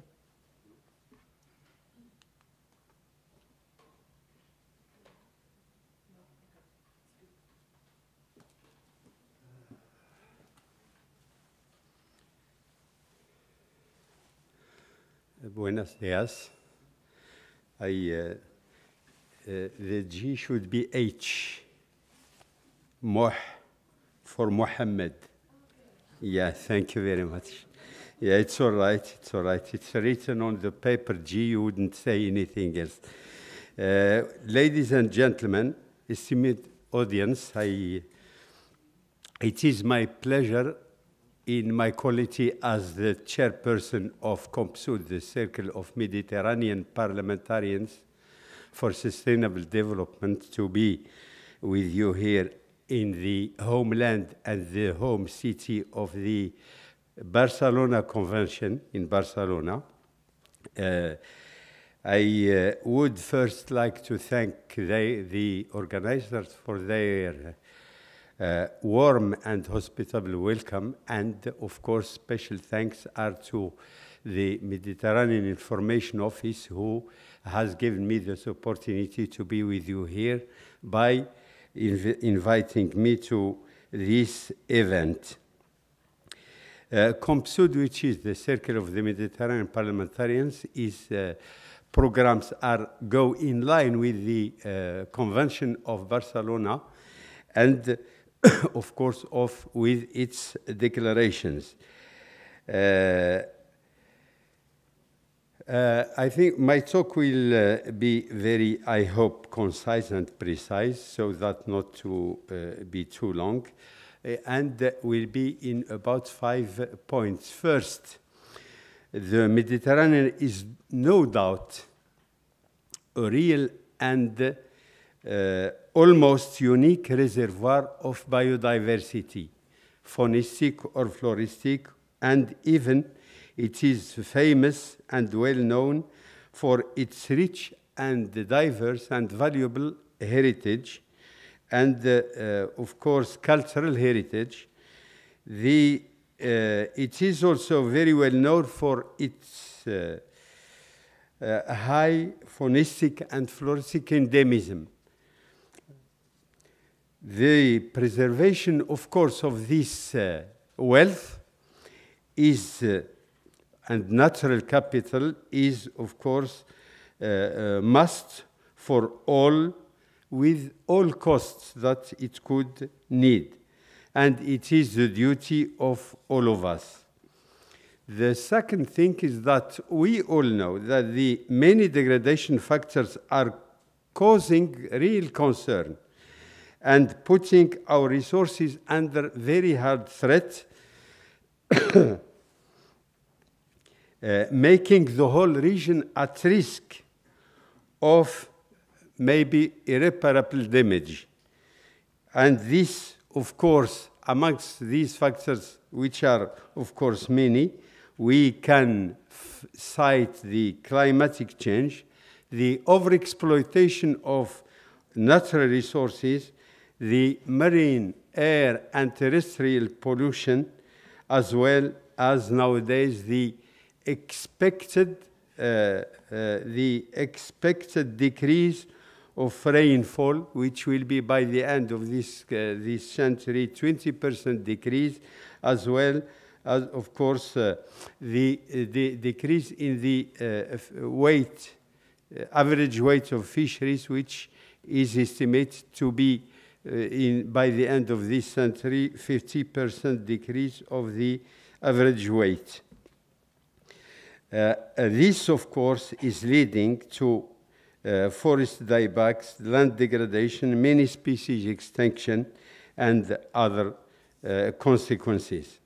The third thing is that we all agree and all convinced that rapid and efficient Measures have to be taken sooner and not later to stop this disaster.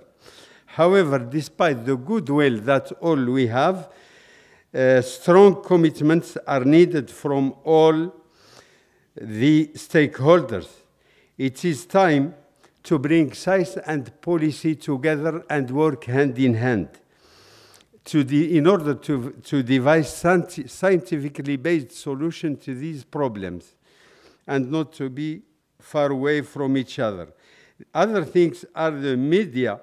The NGO activists must devote much more time and efforts to this issue. The different partners are needed today.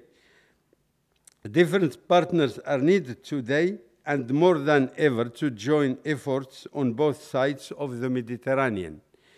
On both sides, because, as you know, the degradation doesn't have any geographical limits.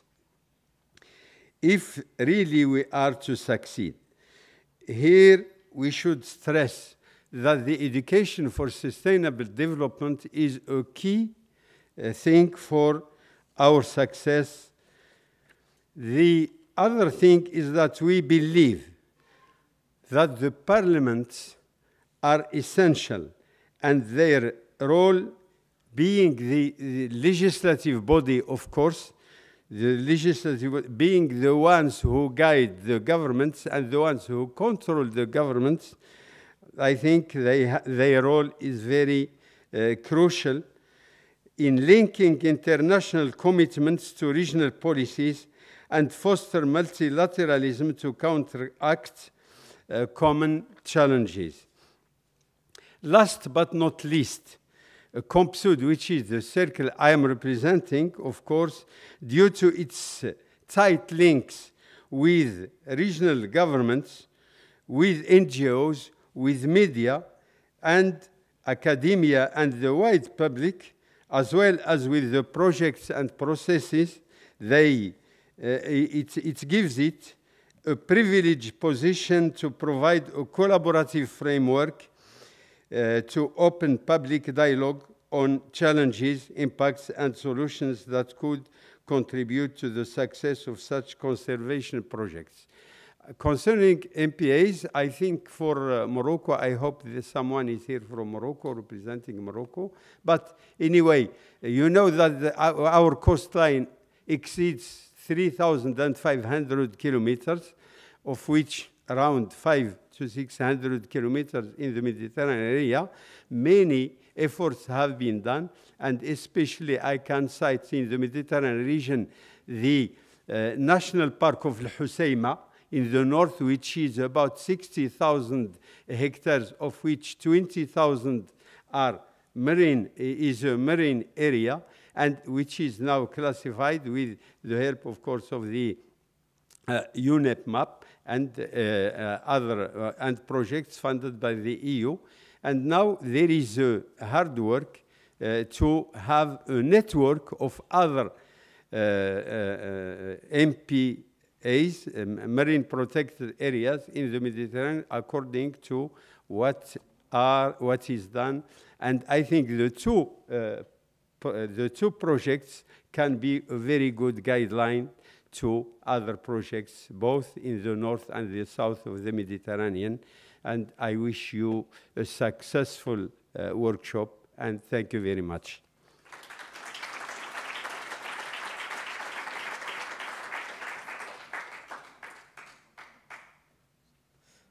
Merci beaucoup aussi, Mohamed Rjdaili. Thank you very much for your intervention, and that was our last speaker in this session. Now we would like to open the floor to all of you. If you have any specific questions for the speakers that are here with us or online, or if you have any specific comments on the recommendations presented by Tommy and Suzanne, please do not hesitate.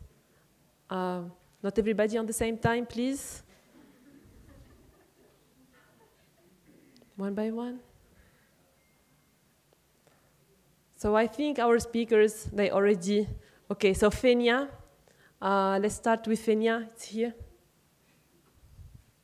Thank you. Hello, everybody. Thank you again, the project teams of these two great projects for this joint event, and well, a quite innovative session in European cooperation projects to have this session from technical outputs to recommendations for decision-making process. I think this is a good practice to renew. So I'm Fenya Mara. I'm working in the French Biodiversity Agency in the direction of international relations. And I have a question or a suggestion relative to one of the suggestions that was to have MPAs like climate sentinel around the Mediterranean Sea. And I wanted to ask you if there are, well, if you, maybe with support from MedPAN, if we could identify what are the MPAs that need to renew their management plans in the next months, years, and or if we have already some existing MPAs with management plans that include management measures relative to the challenges of climate change, and see if they renew or if there are existing measures, how they could work together, and maybe thanks to the renewal of the management plans, have this climate connectivity to be these sentinels, so to include it already at this programmatic document. Yeah. Okay. That's all. Yeah. Thank you, Fenya. Well, if you wish, I can answer a part of that questions at the SPARAC of the Barcelona Convention, and then I give the floor to MedPAN because I mean they have a lot to say about that, I think. So for us, for example, within the program of work of the SPARAC, we have in contact with the countries, and we are, I mean, in the discussion with them, we identify some of the MPAs in the countries, mainly in the, I mean, in the south of the Mediterranean. So from Morocco to Turkey, and we have some projects, and within these projects, we actually, for example, now in the project I'm working in, the IMAP MPA project, that is funded also by the EU, we are creating some management plans for MPAs or future MPAs that they do not have, or we are updating some of the management plans. They were elaborated like 20 years ago, so we need an update. And then I think I will give the floor to MedPAN to, if they wish, because I know they, from time to time, they, I mean, like send a beautiful questionnaire to all their managers. Maybe one of the questions could be if they have, and the dates, etc. So Suzanne, please. Thank you, Asma, and thank you for your question, Fenya. And Mr. the Ambassador provided those numbers when he started today the session with, you know, only 4% of the surface of MPA that have a management plan, but those that implement it is even less than 1%. So there's room for improvement. There's a lot of room for improvement. So I would say that the priority is first to ensure to provide the support for MPAs to develop their management plan, implement it, and then in the meantime, also for those that have that, you know, support also the to update the management plan, taking into account these new challenges. And MPAs are already, you know, exchanging among themselves about, you know, how can they update management plan, taking into account, you know, a changing ecosystem, and how, you know, they allow their activities to be flexible enough so they can put them in place in the future. So I would say that this year we've got an annual workshop in MedPAN on management effectiveness, and I think that will be a key topic for managers to exchange. So I don't have a specific number to give you about which one are the one about to update the management plan. But they all are, like among, like, you management plan sometimes is, updated every 5 years, sometimes every 10 years. But as I say, many don't even have one. So it's a constant process, but how to take into account these new challenges is key for the future. Yeah, thank you, Suzanne. Tommy, I don't know if you would like to answer or you have another point also. So Tommy is here. So thank you very much.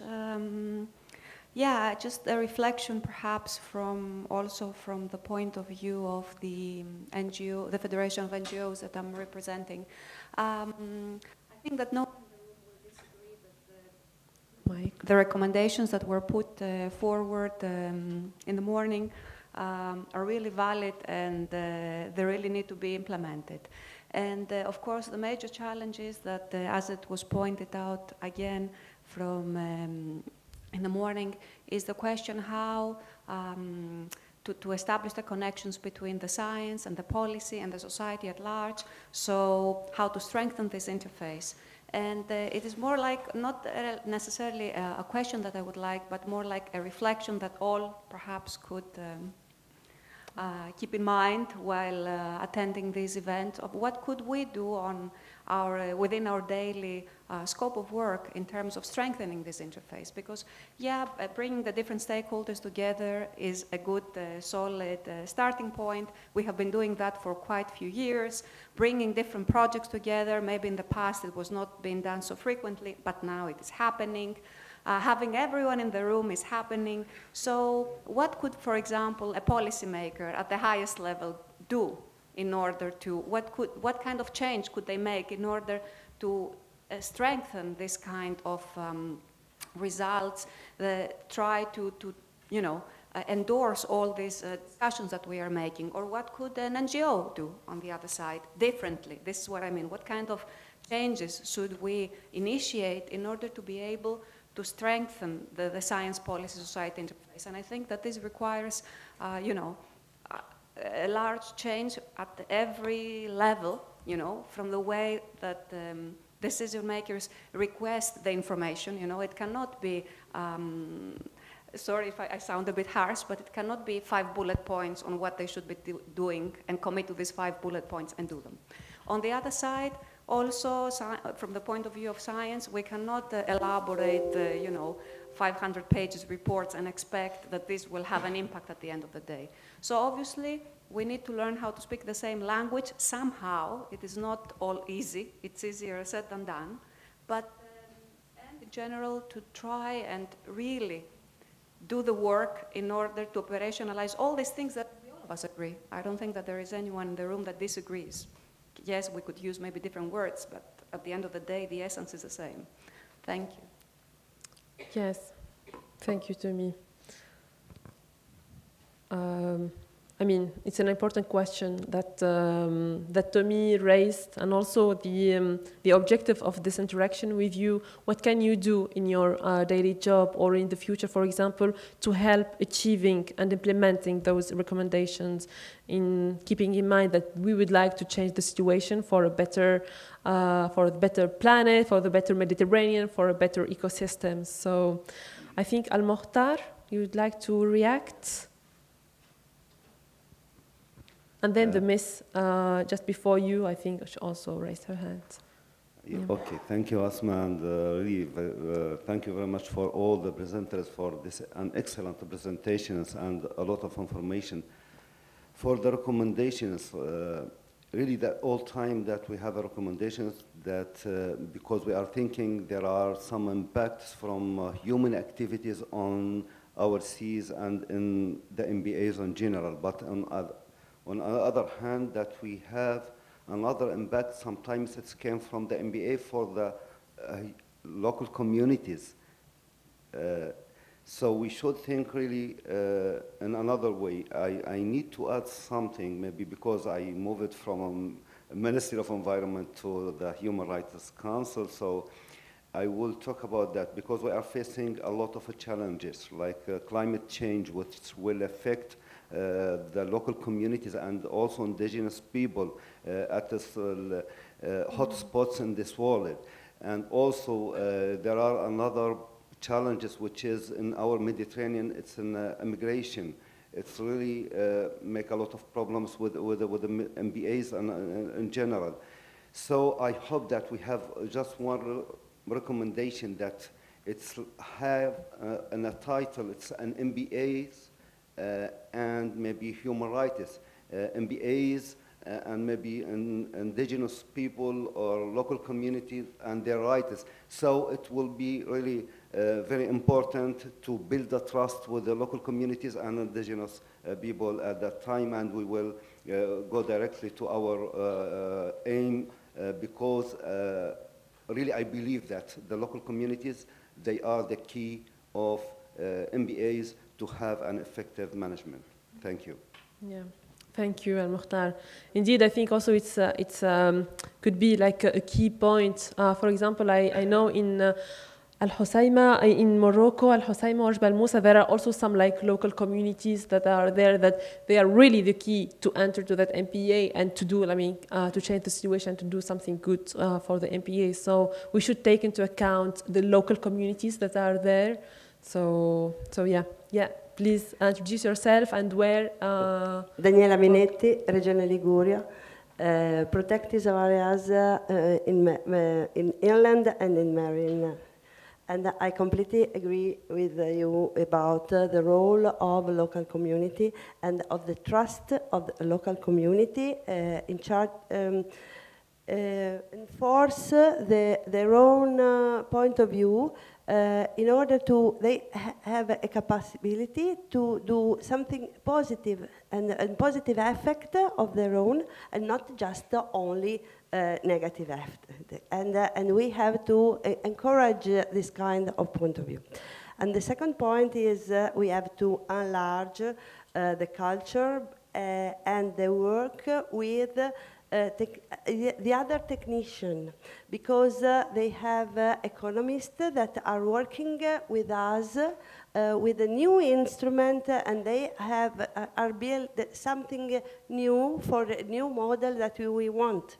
We have a new architect that are thinking, for example, in Bauhaus strategy of Europe, in order to change completely the policy of use of the land, of the territory, and also the sea, and also the coast.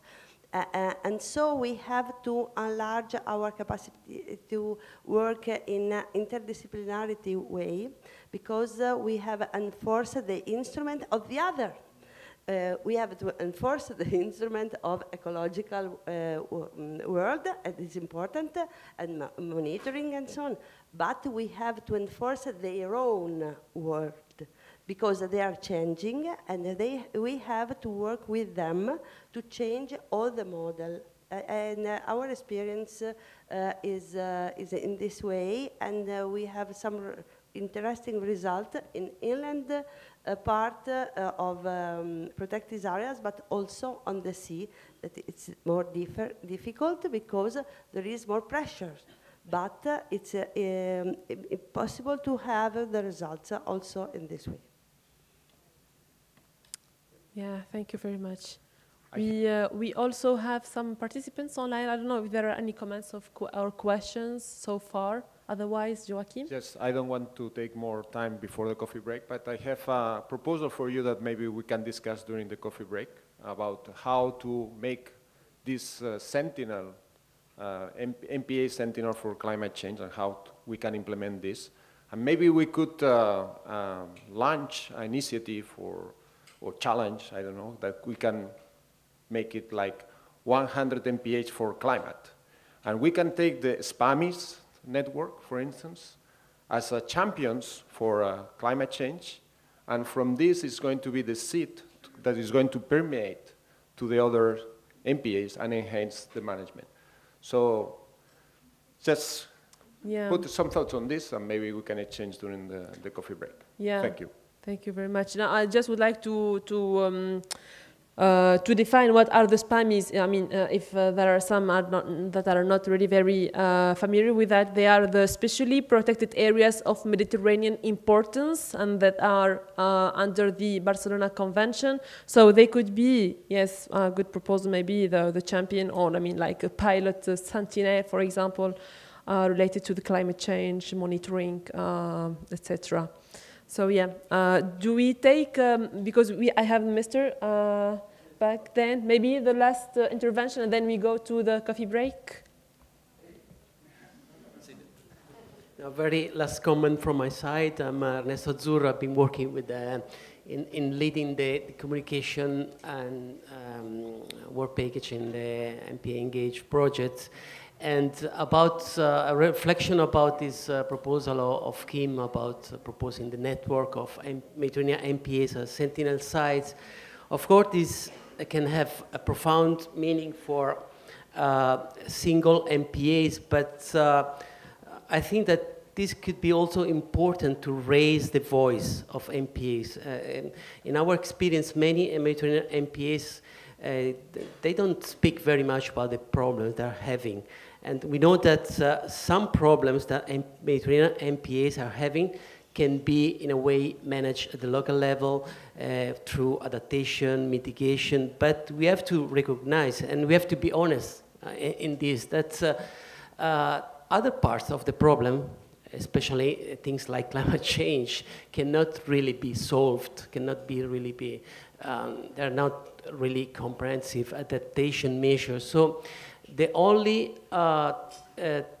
thing that MPA can do is to raise their voices to promote a kind of political change. So the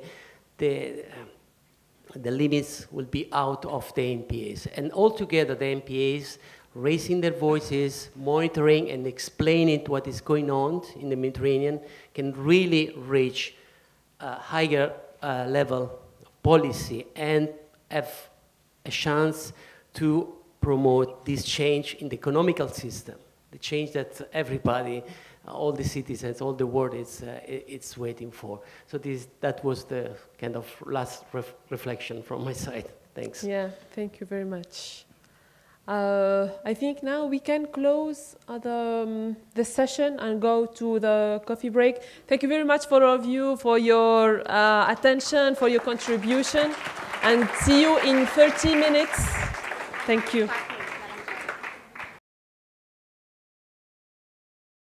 But also amplifying all the recommendations and all the results also achieve at the benefit of the entire Mediterranean basin. So even the program itself, the InterregMed, as we are talking of it specifically today, it's, let's say, since this year, this also series of ongoing calls opening more and more directly, if not all, I would say even requesting the participation of the Southern Med countries as a stable component of the future activities.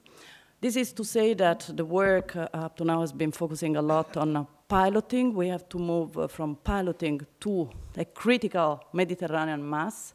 And this is actually what we are doing, indeed, even today, all together.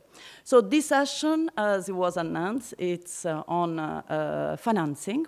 We have some intervenants online and some other actually with us here today. We will start actually with the colleagues online, and it's my pleasure, before going to the presentation itself, to start the session with a short video, as we had before, which is on MPAs trade-off. So the video to start with.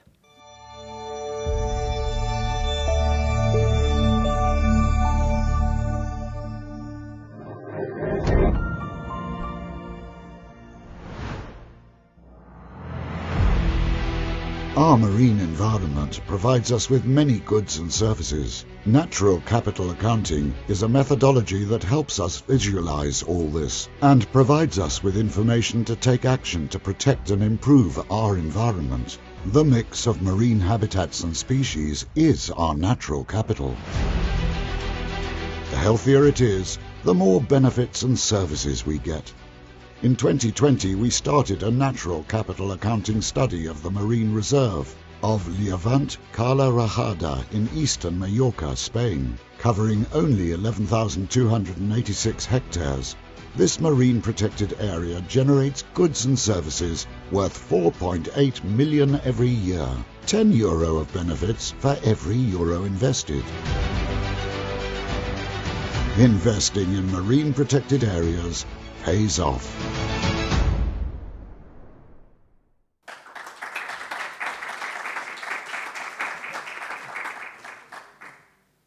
Thank you. Definitely very, very inspiring and a very nice introduction, actually, to the recommendations that distilling, indeed, the very first set of points and reflection that were collected for the white paper were finally presented and are ready, actually, to be presented here. Carol, the floor is yours. Thank you so much, and what a great introduction, because what we have to deal with is it's not actually funding, it's investing in nature, investing in marine protected area to sustain and maintain the wonders of ecological services that we as individuals we benefit from, but as well all the different private economical sectors. So as we say, most of the time, a map is a lot more efficient than long geopolitical, I would say, lecture or discussion. And it's the same with the drawing of Yorgos, as you can see here. It's an amazing way of capturing our discussion we had the last 2 days in Palma. And as you can see, we discussed definitely about what we could do, what we could learn from the different activities we develop in the two different projects, and what are the key recommendations. So as you can see, we had a very vivid discussion, a lot of comments, and we have exchanged about what are the tools, such as the business plans, or what are the key ways or approach we should further develop, such as how we could better communicate the importance of the economic value of marine ecosystem, but as well marine protected areas, so that we can go further.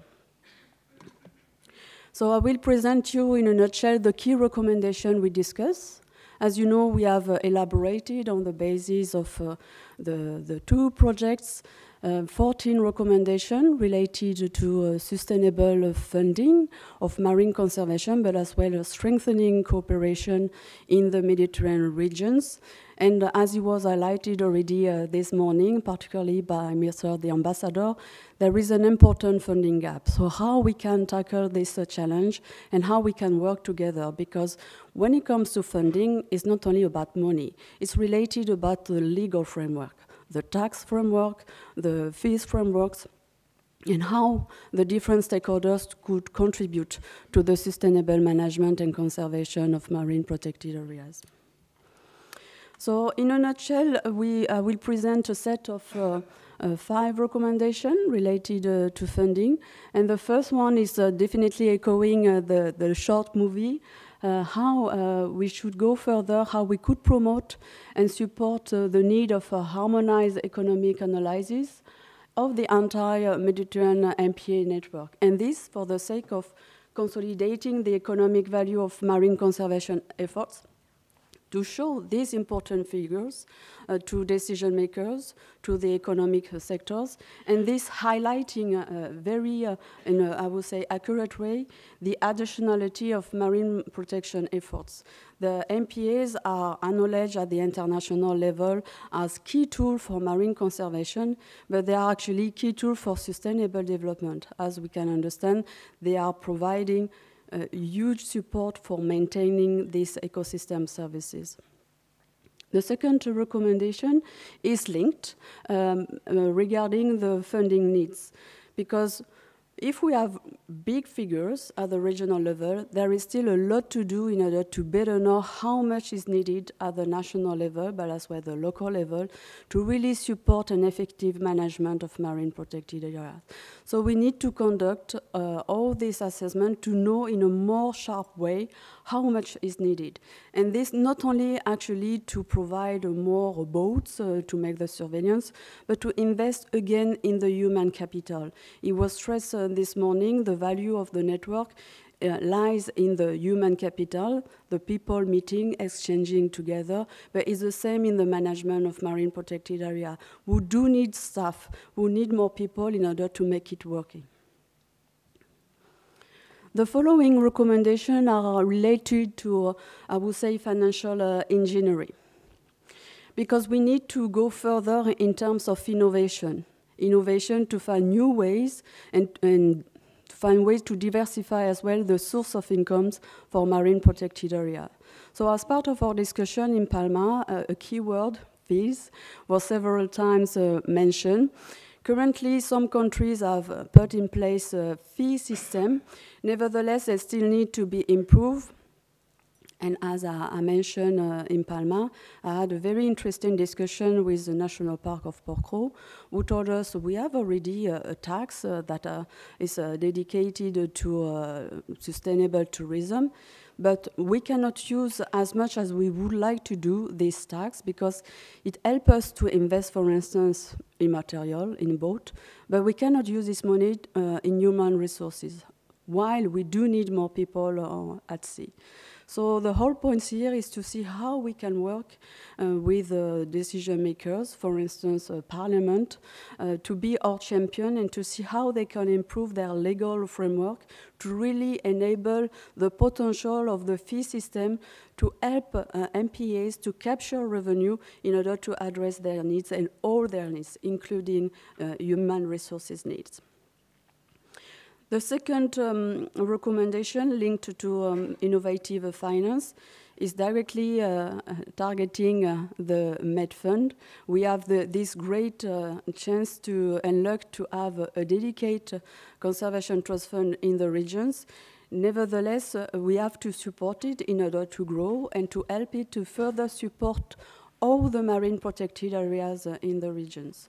So as part of the discussion we had, maybe one way to explore could be to see how within the MedFund we could create funding windows targeting countries to help these countries to benefit more easily and better from the support of the MedFund. And this, again, in order really to address the funding gap, not only at the whole regional level, but between the north and the south as well. And the last financial recommendation is still about the MedFund, but again, regarding how we could diversify its source of revenue and how we could further help the MedFunds to investigate in international revenue capture. There are many examples throughout the world, so I think that it's time now with the regional organization to think about how the MedFund could get advantage of shipping fees, for instance, port fees, aquarium fees, tourism fees, in order to really replenish its resources and then further support marine protected areas in the region. So you can see here in World Cloud the key tools we have been promoting, discussing, debating, and we should work more in the coming years hand in hand in order really to see how we could catalyze this sustainable financing for MPAs. The other important I would say, dimension of our key message is to definitely foster the networking and the regional cooperation for marine conservation in the Mediterranean Sea.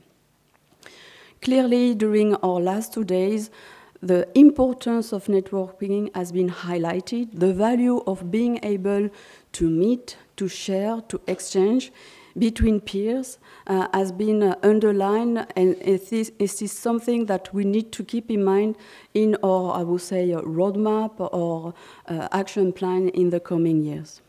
So it's not a surprise if the first recommendation is to support an increased cooperation, both north-south, but as well south-south, and between governmental and non-governmental organizations, and these are all levels. The former roundtable again raised the importance of having, I would say, a cross-sectorial approach, an interdisciplinary approach in our actions. So here again, we need to break the silos, as Puri was mentioning this morning, to have a less top-down approach, but really enabling the dialogue and exploring the virtue of exchanging between different areas of work and stakeholders.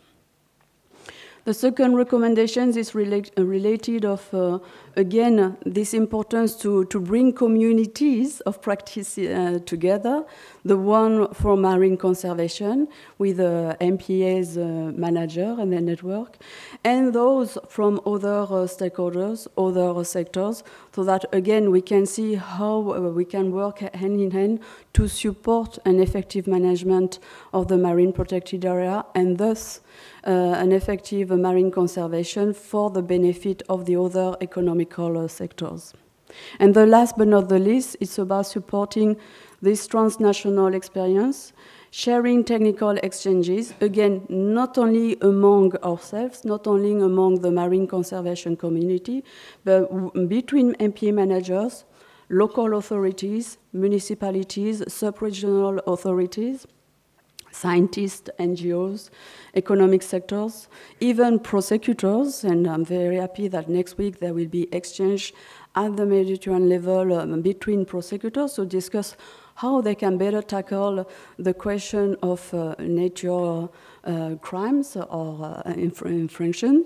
So I think we need to bring again together the different communities of practice so that together they can again voice the key challenge, but as well the solution as we do today in order to empower the decision maker to take the right decision and to have a bold, I would say, ambition for the coming years. So thank you. And I want to show again a nice drawing from Yorgos that has been nicely capturing our exchange. And you can see that definitely the question of networking between networks came quite clearly during our discussion. And I will let the floor to Alessandra to let the discussion continuing. Thank you.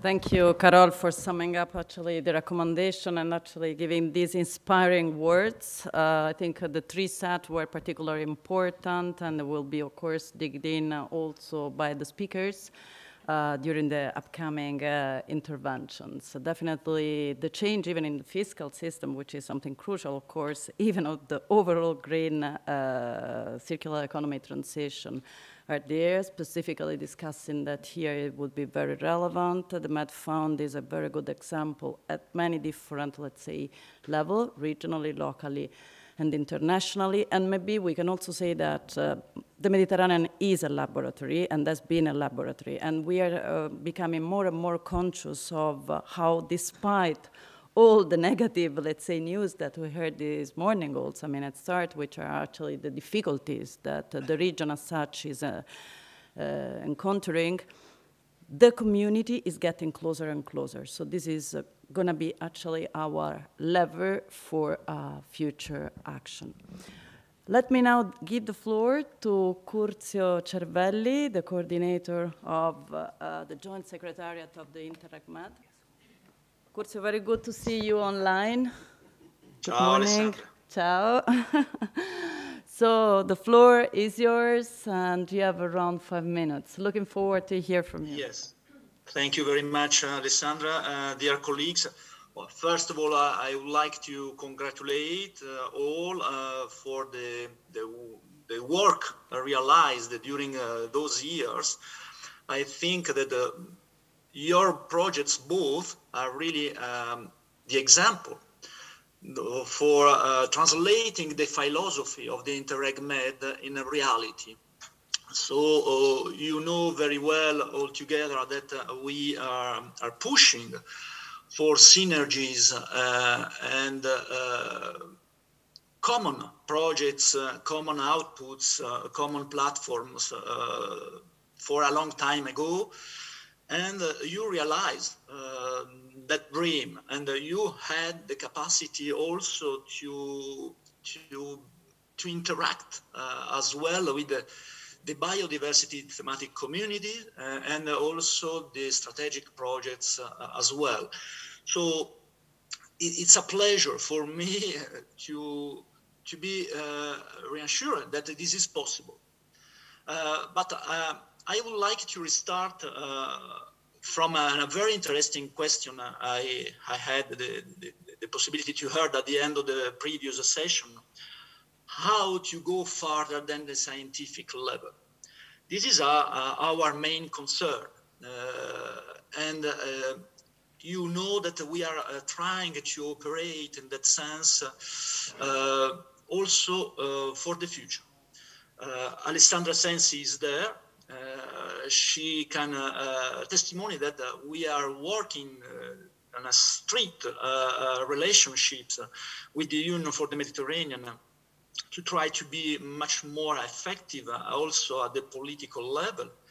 But not only, we are working with all other programs intervening in the Mediterranean area, in particular for the future with NextMed, in order to be able also to reach the south shore of the Mediterranean area, because as Mediterranean program, we have a very important lack on our capacities to influence different territories. We have not included in our eligible area the south side of the Mediterranean Sea. So we are trying from our side as program to go out, to be able to reach external stakeholders, external actors.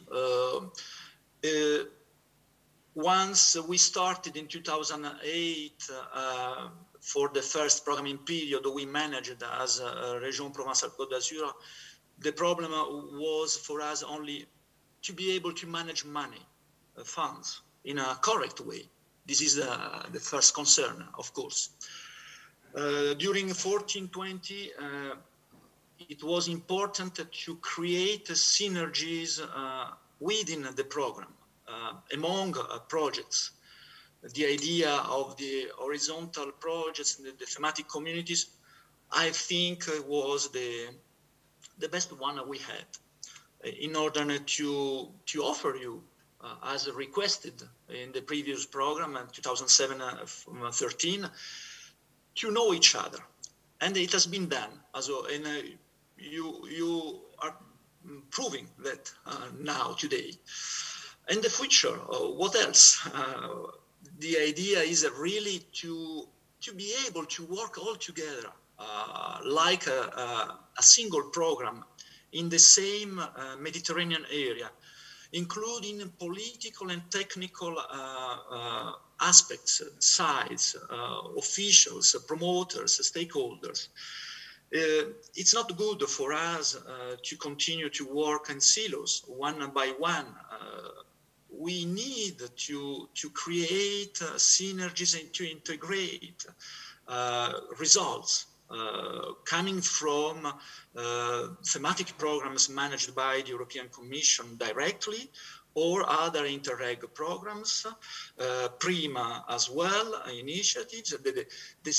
The only macro-regional strategies we have in the Mediterranean area, the Adriatic and the Ionian one, but also the West Med initiatives, thinking about the possibility to involve, I don't know really how, the eastern side of the Mediterranean area. So what is important for us, trying to answer to the question I had heard this morning, is to continue to work in the same way, but open our mind to different targets and stakeholders. This is our task, of course, but we cannot do that alone. I'm we are trying to involve differently also the national contact points, the country representatives. I think we are reaching and achieving the maximum we can produce as a managing authority and joint secretariat. And you probably already did your maximum, you already produced your maximum effort as a project.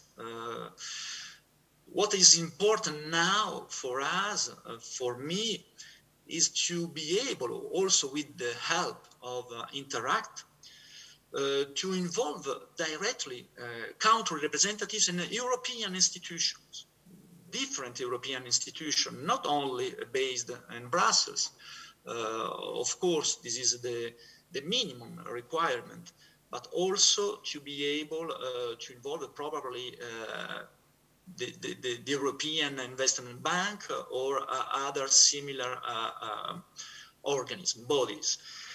This is why we tried, I hope, to conceive a new architecture, especially on governance issues, proposing you the ISO 1 side of the program as the new tool in order to gather your future results starting from the present, not forgetting the present, creating a bridge from the 14-20 period towards 21-27, in order also to have some institutional messengers, the institutional dialogue projects, having like a target, the main target, external institutions. Because for us, at the moment, what is the main lack we have is to be able to be in touch with the external institution. It was important to experiment a new pilot project like Panoramed, because despite some difficulties that maybe you know or you are aware, we have been recognized. We have been recognized across all the Mediterranean area and in Brussels as well. And I hope that we now have a trustable visit card for our external stakeholders. But of course, this is the end of my speeching. Of course, we will continue to need your results, because without results, we cannot transfer anything. So I hope you will have the opportunity to continue in the new programming period, taking on board the experience and the results already achieved, and to integrate, as is expected by our future architecture, the new ISO 1 dimension. Thank you very much.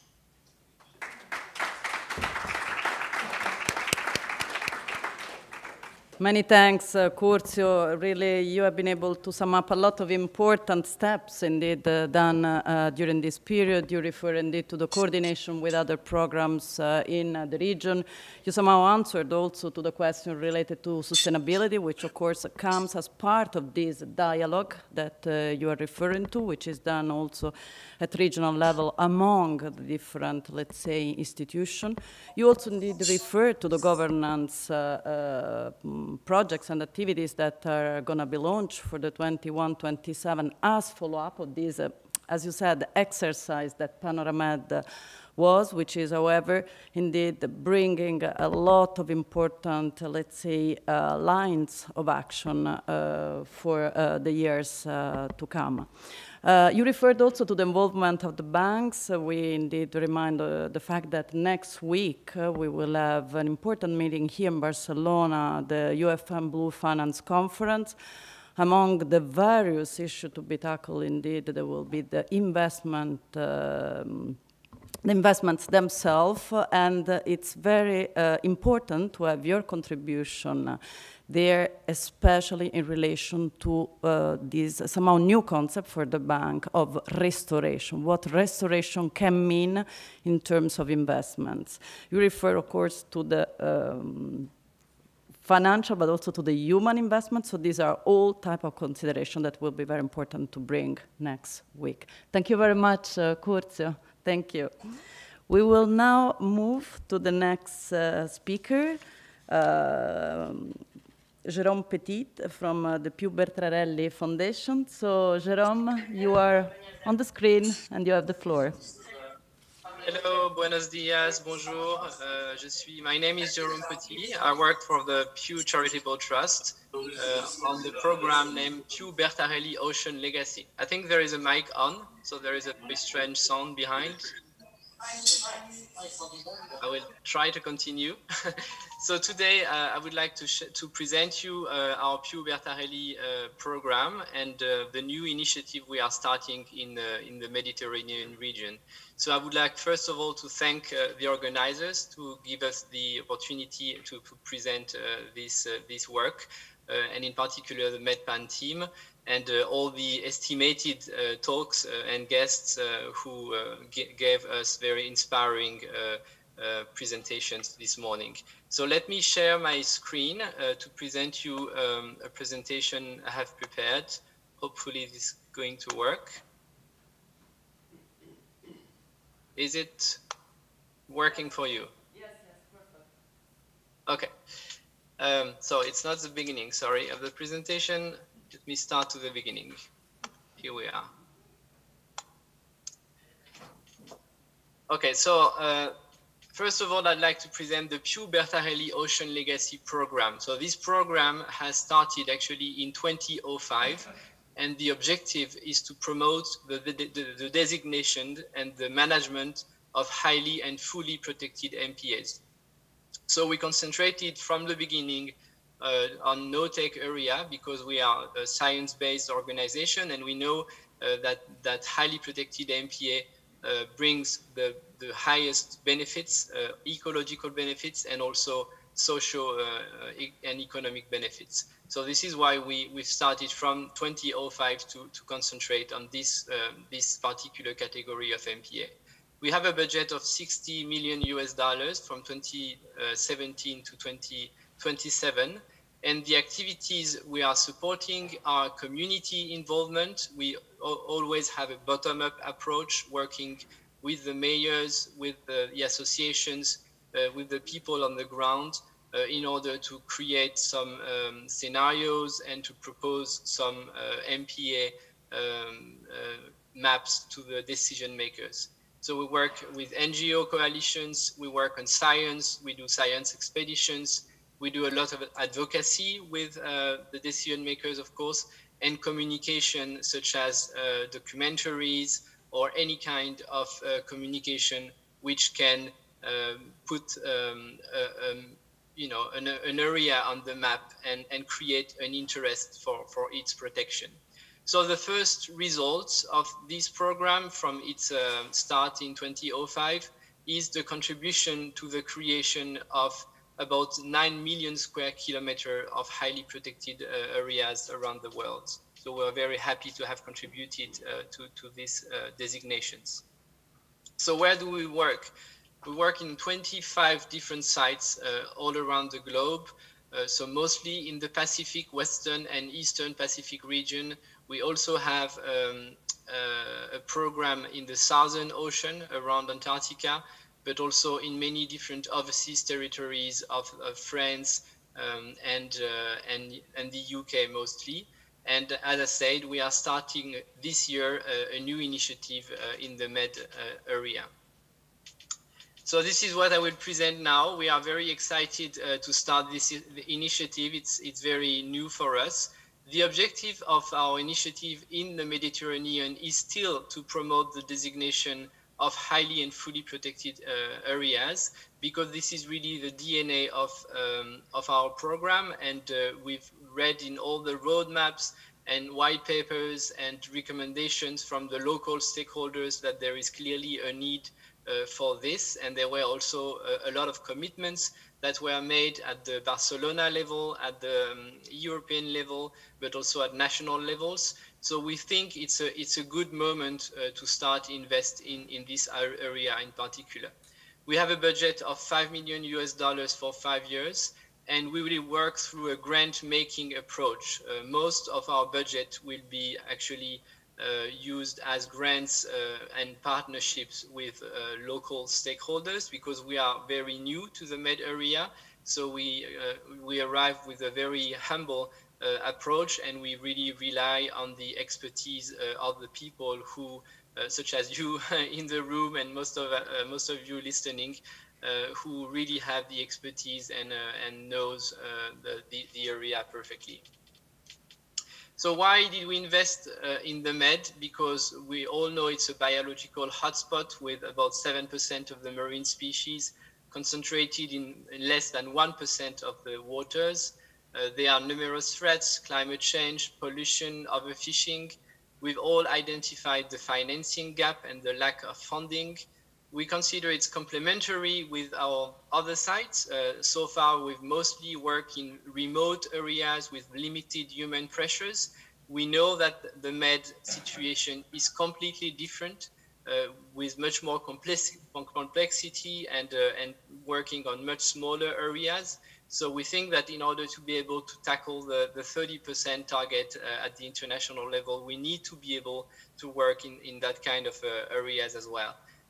We also consider that the med area could be an area for Donna Bertarelli, who's a founder of our program, and she's an entrepreneur, she's a sailor, she's also a patron of IUCN, and she's originally from Italy, so she could hopefully help us playing the role of an ambassador for the region.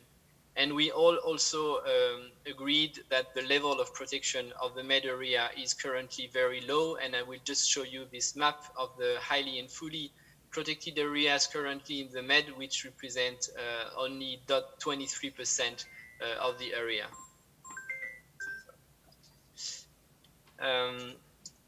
So our strategy in the med is to, as I said, concentrate on highly protected areas. And we have 4 different components in our strategy. So the first one is to promote the creation of new highly and fully protected MPAs.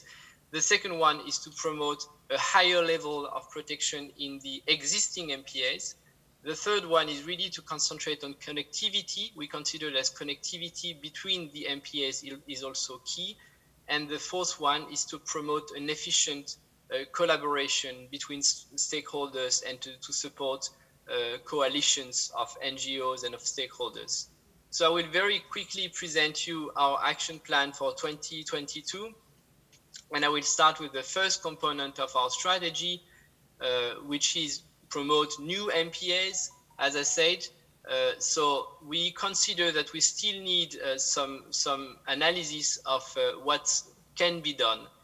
So we will do a scoping study mixing the ecological opportunities with the human dimensions, the commitments, political commitments that were made in order to create a map of concrete areas where we can work. But we also want to do some learning by doing. So we, from the beginning, want to concentrate on one particular area, which is the Strait of Sicily, that we've identified as a key potential area for high protection.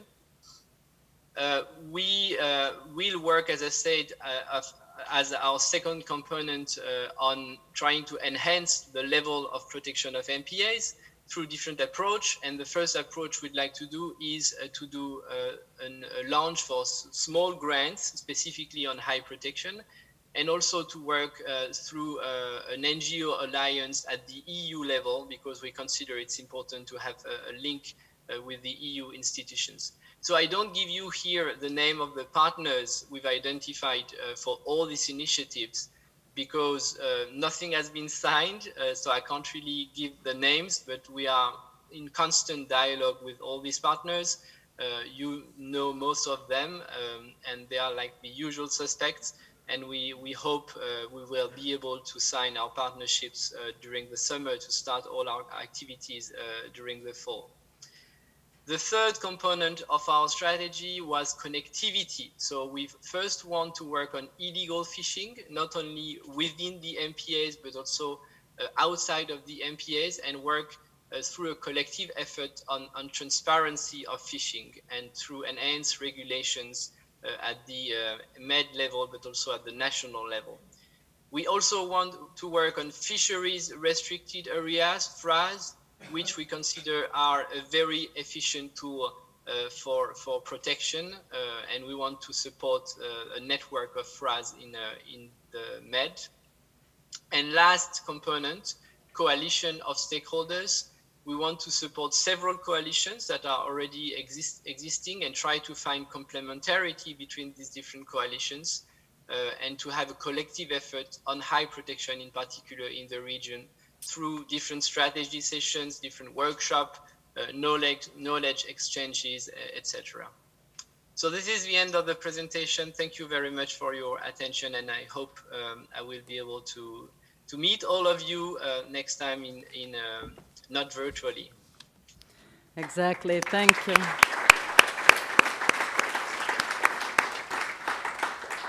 Thank you, Jerome, for having illustrated actually your upcoming efforts. Definitely very welcome, and we also look forward to meet you in person at the next opportunity. I mean, through all these activities, of course, this will be very soon possible. Please stay with us, because for sure there will be some more questions also from the colleagues at the end of the session. And in between, we'll move actually to our colleague from CPRM, the Conference of Peripheral Maritime Region, Jordi, very close partner, very active partner in the region. So please, the floor is yours to illustrate us how CPRM, through its, let's say, more local dimension, is actually connecting to the other actors of the region. Thank you.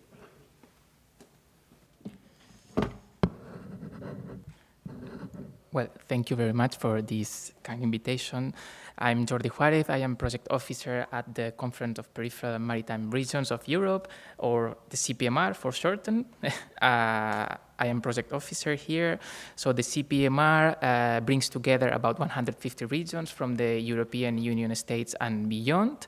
And our main work focus on social, economic, and territorial cohesion, but also maritime policy, blue economy, and accessibility. And we work through 6 geographical commissions. So here I'm representing the Inter-Mediterranean Commission. Regarding the activities and the initiative of the CPMR in relation with the topic of this roundtable, so the Inter-Mediterranean Commission supports regional authorities' efforts to improve the European Union regulations and Mediterranean agreements, in particular on maritime and transport policies to foster this multi-level governance and ensure that regions have this key role in national and EU levels, and we work to strengthening this integrated maritime approach in the basin. We try to support for the development of this sustainable blue economy in the whole Mediterranean, and we also advocate for the extension of the European Green Deal to this maritime dimension by enhancing biodiversity protection and also tackling pollution at sea. So we have a working group dedicated to this integrated maritime policy, and we are also involved in many cooperation projects that many of you will know. I'll short present them now. Some of the former projects that we have related with the topic were SIM Westmed, SIM NORAD, which developed case studies on cross-border cooperation, and they included a case on the topic of taking protected areas into account for MSP, Marine Spatial Planning, and the findings suggested that MPAs can serve as a spatial measuring tool for the regulation of uses, as they encompass various conservation methods which can sustain this coexistence of activities and multiple uses of the sea. there being a management special measure which sets rules for maritime sectors. We are also involved in MBPC, the Mediterranean Biodiversity Protection, which is this horizontal project in which both of these modular projects are inside. We are a community working together for environmental sustainability and biodiversity protection mainly. We work with different approaches, collaborative approaches, governance mechanism, tools, and so on. But we are also involved in others related to blue economy, such as blue growth community, and also tourism ones, which are also a hotspot, let's say, here in the Mediterranean, sustainable tourism community, edit data, WinterMed, and Destimate. Some of the upcoming projects that will come very soon, we have one which is called Prep for Blue, which will involve citizens, which is very key, and stakeholders for the regeneration and zero pollution of marine and water ecosystems, and this decarbonization of the blue economy. Also Regina MSP, which will aim at improve the participation of regions as well as local authorities and stakeholders in development of the implementation of marine spatial planning, and probably some others from the Interreg Med program. So regarding the reactions to the key policy recommendations that were presented before, and also how can the CPMR and concretely the Inter-Mediterranean Commission support to this implementation.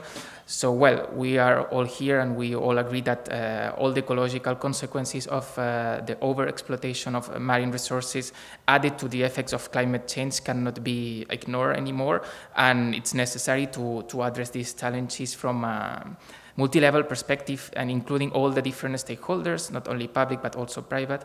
And in this sense, local and regional authorities play an important role because they ensure this territorial and proximity diplomacy, complementary what the states offer. We also have here med cities that will be later on here. And also, sustainable financing opportunities are essential to reach this objective, these targets of biodiversity protection. Projects can be a good way to catalyze these funds, but we need to see it in a long term, let's say. So we need the support of private stakeholders after their end, because otherwise we will not be able to capitalize on this. So long-term and sustainable financing should be very, very much considered, which I think that it's already being considered. But so in this sense, and more efforts need to be done to better integrate this multi-level governance mechanism and reach and work towards more conservationist policies and marine ecosystems protection and conservation. So from the CPMR, what we can do is we can bring our regions, our member regions, and I think that we can work on advocacy activities, we can exchange best practices and spread the news, spread what has been done. Not only best practices, but also maybe bad practices. So because that way people, they don't need to spend time in doing something that maybe is not working, or they can improve it somehow. We can also work through projects. We can act like a pool where people, regions in this case, can see what are the projects that will come and what are the areas that they would like to work on. And also think tank activities, conferences and seminars, which we are very, very active, and many of you will know, and also some capacity building actions that may help to this implementation. So that was my presentation. Thank you very much for your attention. Thank you. Thank you very much, Jordi, for underlining the importance indeed of the efforts done by CPRM with respect to multi-level governance. I have to say that CPRM has been very receptive also to the recommendation by the 42 UFM countries with respect to the ministerial declaration themselves. In fact, in particular, the one on blue economy, as you mentioned, as soon as the declaration were approved, CPRM reacted by setting up actually this task force also that you mentioned of region, which are by now, let's say, a reference interlocutor on all the related blue economy matters, which go beyond marine protected areas, but that of course tackle also marine protected areas into this wider perspective. I would just say that in relation, to your point when you say projects can be a good way to catalyze funds, it's what we said, but they need to be supported by private, and I would add also public stakeholders, because of course, they have also indeed a role to play. So, thank you very much, Jordi, and now we will move actually to next presentation by Romain Renaud, who is also the director of the MedPAN. It's a very innovative fund. All of you probably already know it, but still we look forward to hear from you on the evolution of this important fund that indeed is the result of a very collaborative effort at all levels in the Mediterranean. Thank you very much, Alessandra. Good morning, or maybe good afternoon now. So just a couple of slides, maybe just to set the scene first, that I want to share with you. So the MedFund is the first Mediterranean trust fund, in fact, dedicated fully to marine protected areas. And before explaining what is it, maybe I want to have a challenge altogether, because this morning we had an introduction by the ambassador, and you were saying that you were a little bit depressed, right? So let's turn the ambassador into an optimistic ambassador, right, at the end of these sessions, so that you can advocate for more MPA and more effective MPA and for marine conservation. Because science shows us actually that marine protected areas are a powerful tool. Not only they preserve biodiversity, and we saw that this morning, they do also act as climate change mitigators, and they do also enables us to adapt to the climate change issues by protecting our coastline. And they support blue economy activities, as we mentioned this morning, such as sustainable fisheries or even the tourism, sustainable tourism industry.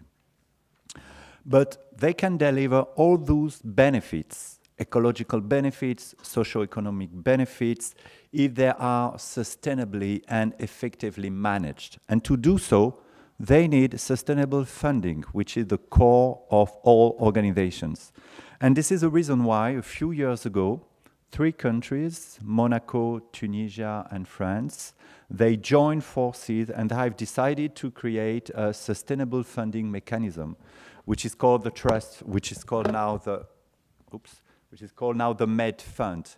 So just on this slide, which is interesting in the governance of the MedFund, it brings together states, but also civil society. In our board, we have representative of the 3 countries, 3 founders countries, Monaco, Tunisia, and France. But on board also with us, we have the SPARAC, we have the MedPAN, who is also joined us in the board. We have IUC and Med. So it's like really, let's say, an approach that brings together states and civil society within one organization. And we received support, as you see here, from many different financial partners, institutional partners such as AFD, FEFEM, or the GEF, but also philanthropic partners such as the Prince Albert II of Monaco Foundation or the MAVA Foundation. And we were glad to receive labels for the UPM highlighting the innovative financial mechanism that we provide to Mediterranean countries.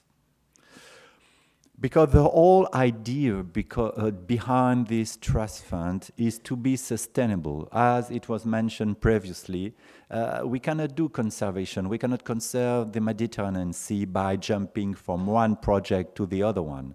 Because in the meantime, what is happening, we are losing capacity, human capacity, because in between 2 projects, people are leaving the organizations. Sometimes the environment is going backwards. So we need a sustainable funding mechanism. How to do this? And this is what we are actually doing at the MedFund, is that we raised capital with financial partners, so could be philanthropic, as I said, or institutional partners.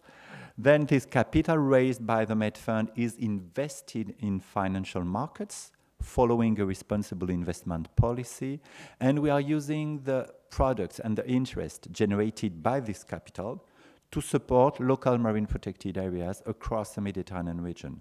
And once this capital is preserved, this is sustainable because it has to be there for years and years and years. So this is the whole idea between a conservation trust fund. We also create, and the board has also decided to create what we are calling a sinking fund, which means that we are using each year the interest rates generated by this capital invested, but also part of the initial amount that we did invest for 10 or 15 periods of time, 10 or 15 years period of time.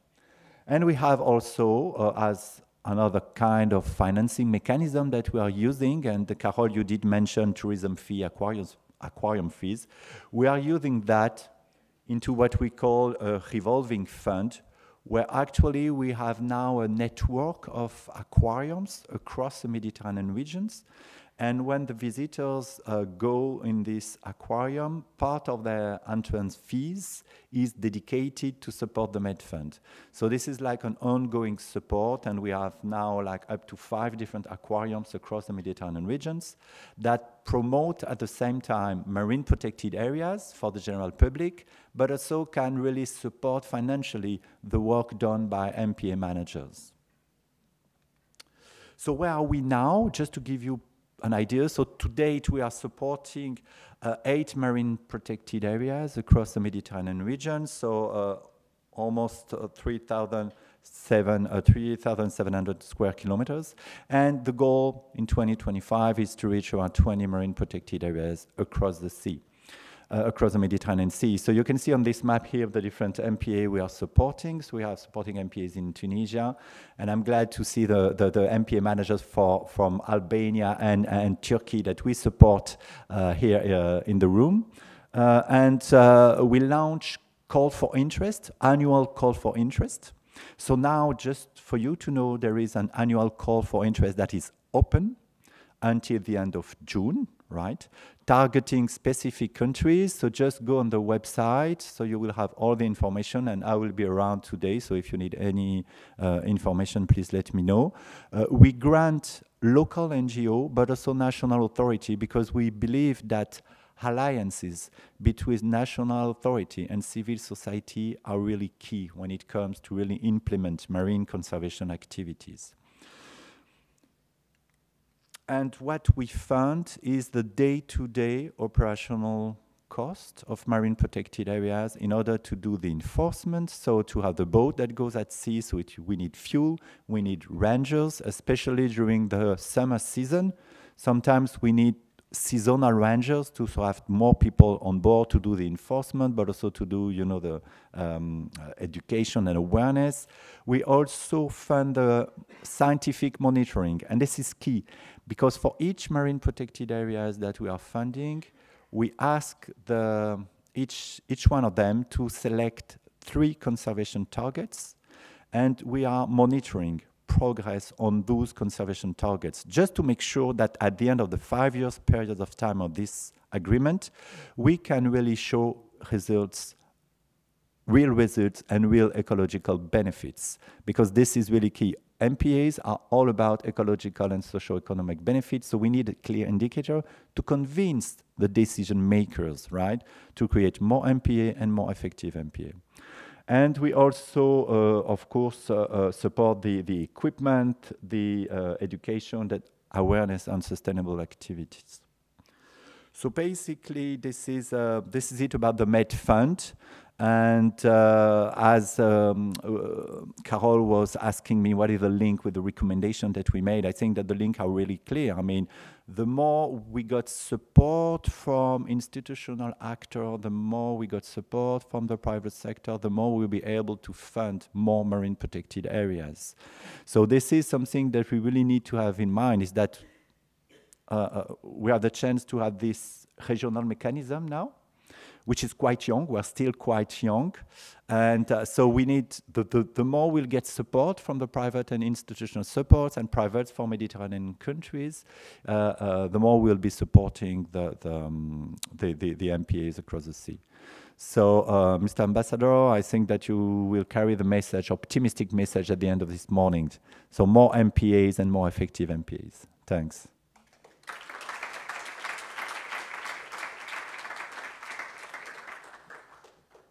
so much, Romain, and maybe we will take up also the session later on for some more questions, also to clarify if a model like this can be also replicated at a local level. You refer to the fact actually that the support to the day-to-day management will be ranging between the 10-15 years, you said, something like that.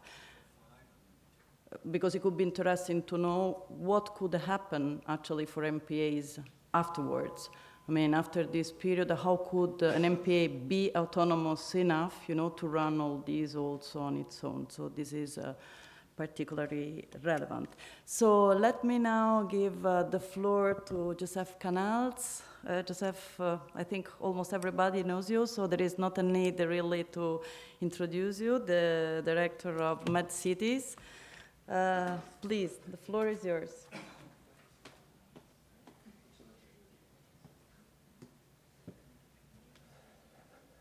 Hello, good morning. Since we are in Barcelona, yesterday in Palma, and I am a Catalan, I will say some words in our mother tongue. Bon dia, moltes gràcies a tothom, i gràcies a l'Institut de Ciències del Mar per acollir-nos a casa seva. I said, good morning, thank you for the Institut de Ciències del Mar for hosting us here.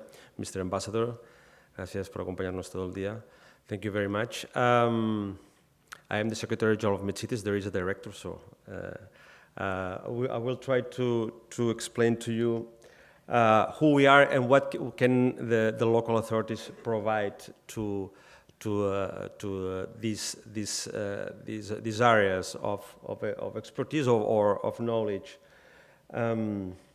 I've got to say that for me it's a special to be here because I am a biologist, and so it's very sensitive to be for me to be to have the possibility to be here with all of you specialists. Who is MedCities? Who are MedCities? MedCities is a network that gathers 67 municipalities from the whole region, for the whole Mediterranean region, mainly from the south and from the east, as you see, some of them from the European Union, and units of municipalities. From 91, we are based in Barcelona. We have 2 antennas in Tunisia and in Lebanon, but what we try is to work together as a local diplomacy. There are no state borders here dedicated. There are no state borders because we work together in a horizontal manner in exchanging knowledge, making projects, trying to be, and I think humbly that we do it, we try to be very useful to our member cities, to our member municipalities, to transferring knowledge, to involve them in projects, and trying to attract and to apply some of the projects. For example, we are part of the Biodiversity Protection Community InterRegMed project. We are the leaders of the communication work package, and that's why also we are very involved and engaged with you, all of your MPA, engaged MPA networks, because we truly believe that it's so important that, and I can say that I think for my part of being a scientist, that all this knowledge, all this accumulated knowledge, it's not too well known, but all the actors that must know it, in my opinion. So when I was mayor 10 years ago, 12 years ago now, because I am a biologist and knew some of these projects, but the majority, for example, here in Catalonia, of the mayors don't know anything about these projects, this InterRegMed system. So I think that in spite that, if they know or if they don't, it's not important, but the results of this work, it's very important to transfer it, and because there are a lot of political recommendations and political instruments and tools that can be achieved not only by decision makers in the European Union, or European Commission, of course, but also in the municipalities, in sub-state governments, in regions, and in civil society maybe, because many of the things that we are trying to do is change behaviors of human population. When we are generating less waste, when we are consuming less energy, when we are moving in a different way. All, for example, the projects that MedCities is involved in, InterRegMed projects, are about these kind of issues that requires a lot of the human engagement. So it's very important that not only local authorities, but all spheres of society are aware of this. So we are part of this chain. And because we try to be very useful to our municipalities, it's why then we feel legitimated to become a local voice, a political local voice. And that's in this sphere, in this layer is when we work together with Union for the Mediterranean. We are part of the Barcelona Convention system, and we are allied, for example, with the Inter-Mediterranean Commission in 2 Euro regions and the Latin Arc, with what we call a network of networks, which is the Mediterranean Cooperation Alliance, that we try to also say to the states that we are an ally, nor a counterpower, of course. We are an ally. We will have to work together because many of the international agendas that we have together, for example, in the Barcelona Convention system, all the decisions regarding wastewater treatment, regarding waste management, regarding the MPAs, many of them are solved or are increased the problems in cities. So without local authorities, this cannot be tackled. And I tend to be optimistic, but in this area, I'm more like Mr. Ambassador. I think that being realistic is we are far from the objectives that we need to, but this is not an excuse to work, but on the contrary, to work faster. And this is what we think. This is why we think that working together, our members, and with other networks, we can speed up, we can accelerate the changes that we need. So why municipalities in all this thematic? Because we are closer to everything almost. We are closer to the MPAs, we are closer to citizens, to the civil society or the organized civil society. We receive their impacts. The cities create impacts, but also receive the impacts for tourism, for example. So, but also there are good examples of transforming the mobility in the streets or creating new ways of public spaces with nature-based solutions. Barcelona is a very good example of this, for example. And there is a public debate about this. And local authorities can do a lot of this. For example, last week, the Barcelona City Council presented a report on the biodiversity there is here on the coastal belt on the sea, not some kilometers away, but here in front of this very building. And maybe the Institut Ciències del Mar has been involved in this, I don't know, but I know that you, for example, here want to be more open. So it's very important. There are many things the local authorities can do regarding biodiversity, for example. And we can change, we can raise awareness also on the general public and on the citizens, on our cities.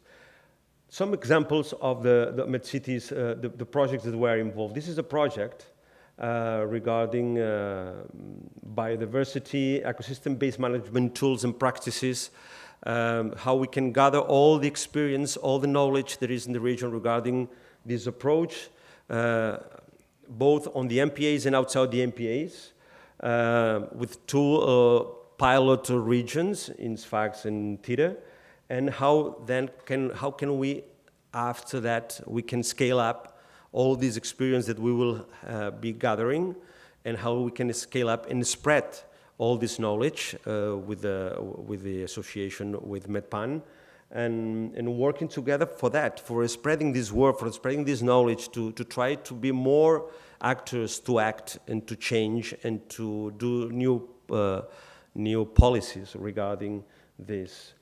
And for example, this is a very important project, Ocean Cities, labeled by the United Nations Ocean Decade Program, with several regions of the world, on how all the stakeholders can work together to improve the perception, but also the actions to protect our oceans. And you are very welcome to visit it or to gather more information from us. Of course, we are open to this.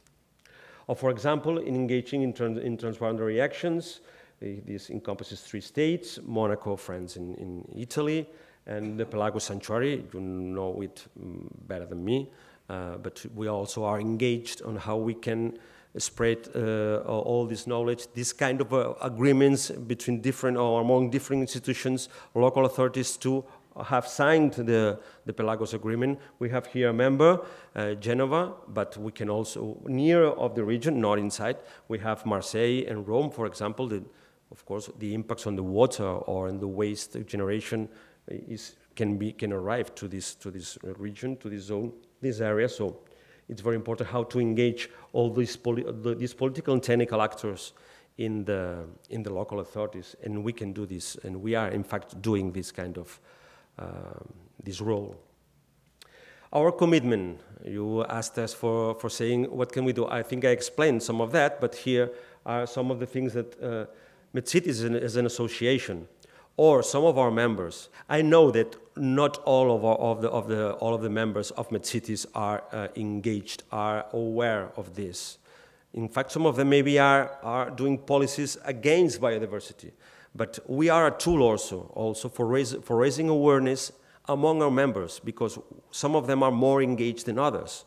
So we are this tool, and they have the bad luck that the Secretary General is a biologist. So I try also to push a little too. We can transfer knowledge. We have adhered to the Edinburgh Declaration on how sub-state authorities are committed to the restoration and defense of biodiversity.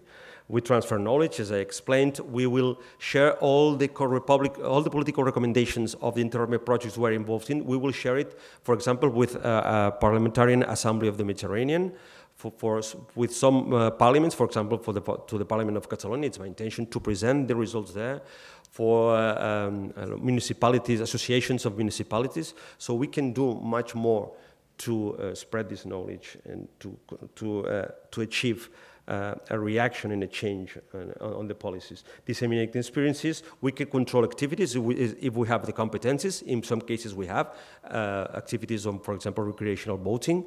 I finished this. We can, as a coalition of municipalities, we can press the states for hearing us and for having be more aware of the necessities of the local authorities, and being active in projects, as I said. So this is an example of the role that local authorities can do, and MedCities is doing. So we are committed with you. Thank you very much. Muchas gracias.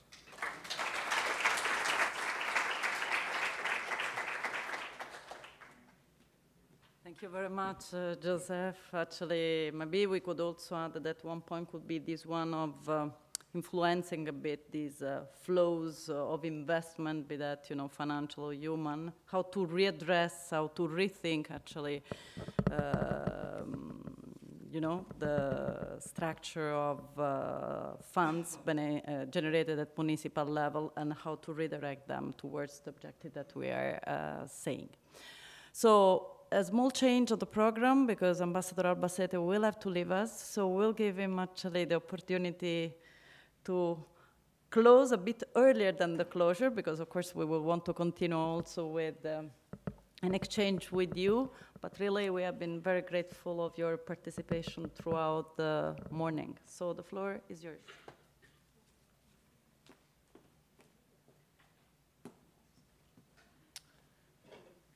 So thank you, and I apologize, I have to leave right now.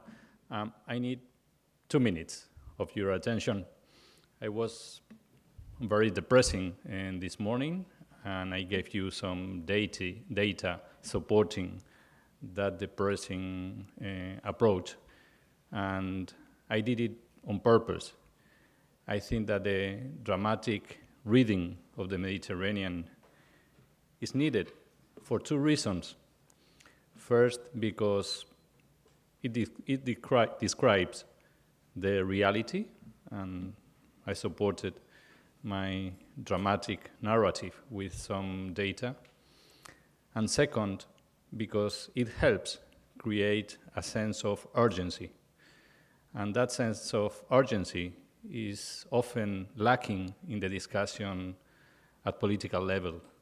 Political or policymakers very often miss that aspect of the urgency to give a response to climate change, and more specifically to the issues in the Mediterranean. I want to share with you an experience that I had a couple of days ago. I just landed on Monday from a very high-level political debate forum in Tangier in Morocco. the main topic of discussion was the economic situation, the economic crisis in the Mediterranean following the crisis in Ukraine, Russia, and so on and so forth. And the debate focused on how to give an answer to the crisis. They spoke about stagflation, inflation, and then at a certain point, some of the high-level politicians representing North countries started to speak about how climate change is considered as an element of inflation in this political crisis, or sorry, in this economic crisis.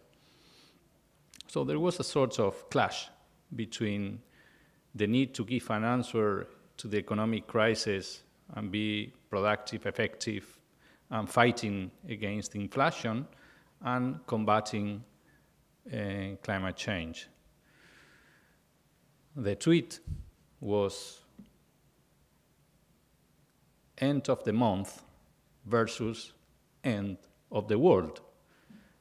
So apparently there was a choice.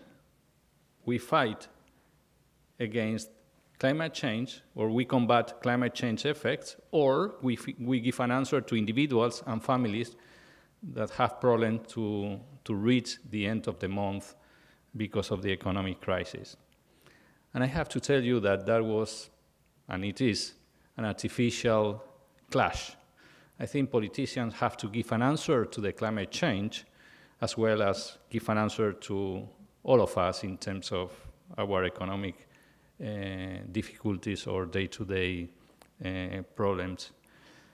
I fight it, or let's say I was part in that debate claiming for an answer to climate change and not to dismiss the importance of climate change as if there was an option. I think that option does not exist. This crisis is the right moment to give an answer to climate change. So that is my commitment with you today, is to give volume to your recommendations, to your statements, to the debates and discussions that you have had today, and to bring them, if I have that opportunity, through the Union for the Mediterranean at political level in the political discussions, but transmitting that aspect of urgency for climate change. And if I have to do it through that dramatic narrative of the situation in the Mediterranean, I think it's fair using that. Thank you very much.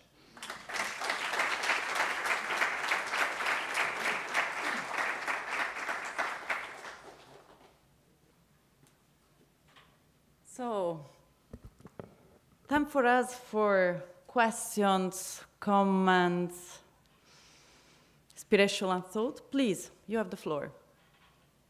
Yes, you. You will get the microphone, I guess. Please introduce yourself so that.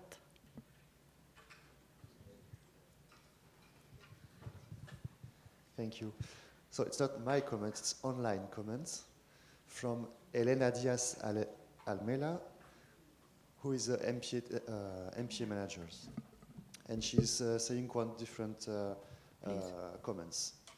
So she says, we have to be very careful regarding fees to users, as it converts nature in a merchandise and reduces access to nature and healthy landscapes to low-income population, which is majority.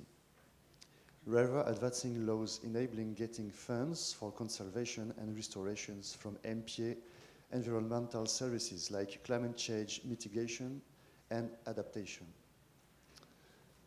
For example, charting the carbon sinks and reservoirs under Posidonia oceanica meadows with high-resolution seismic reflections, as it has been done off Corsica by Moni et al. And she's giving a link, which I will share with all of you afterwards. Thank you, Elena. Thank you. I actually had seen very quickly that comment appearing on the screen.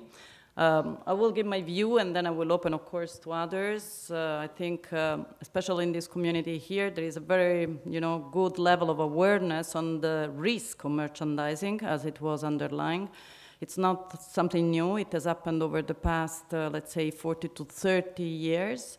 I myself specialized in environmental economics, and sometimes I see how that has been used in the wrong way. So, however, I was a bit surprised of the following recommendation. So I'm definitely in agreement with the principle, and I think most of us are. I was a bit surprised of the specificity, basically, of the recommendation, which, of course, are important as such within a broader framework. So I don't know if there are any more comments, maybe, on what has been said, or if there are other comments or reflections around the presentation that we had, but mostly around the recommendations that Carol has presented. Roman, maybe I can go back to the question that I was actually making after your presentation, because I think it could be a good point, actually, of reflection around, the opportunity that the MedFund is indeed offering for more MPAs to come in, or MPAs to take that model as reference for their more local scale, and again, this issue of the long-term sustainability. Yes, thank you, Alessandra. Yes, I can make some additional comments and information on that.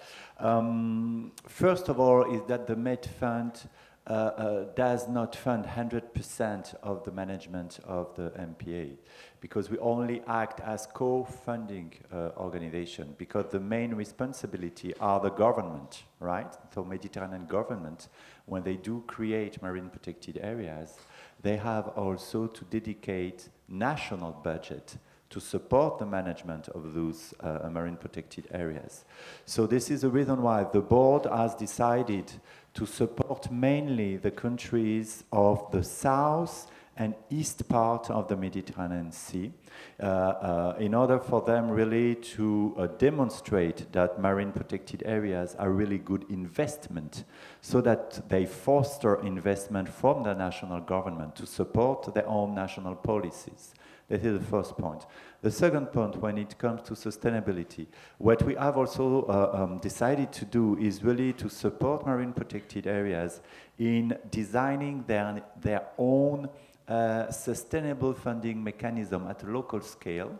Could be, for example, divers fees, could be boat fees, they could be concessions that they can have, for example, for economic activities that could generate fundings for their day-to-day management costs. So this is something we are also doing. So the whole idea between the sustainable funding is to serve really as, let's say, an incentive of sustainability, but not to replace funding from national government or from other sources.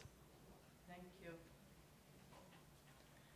Any comment on this or any other point, please?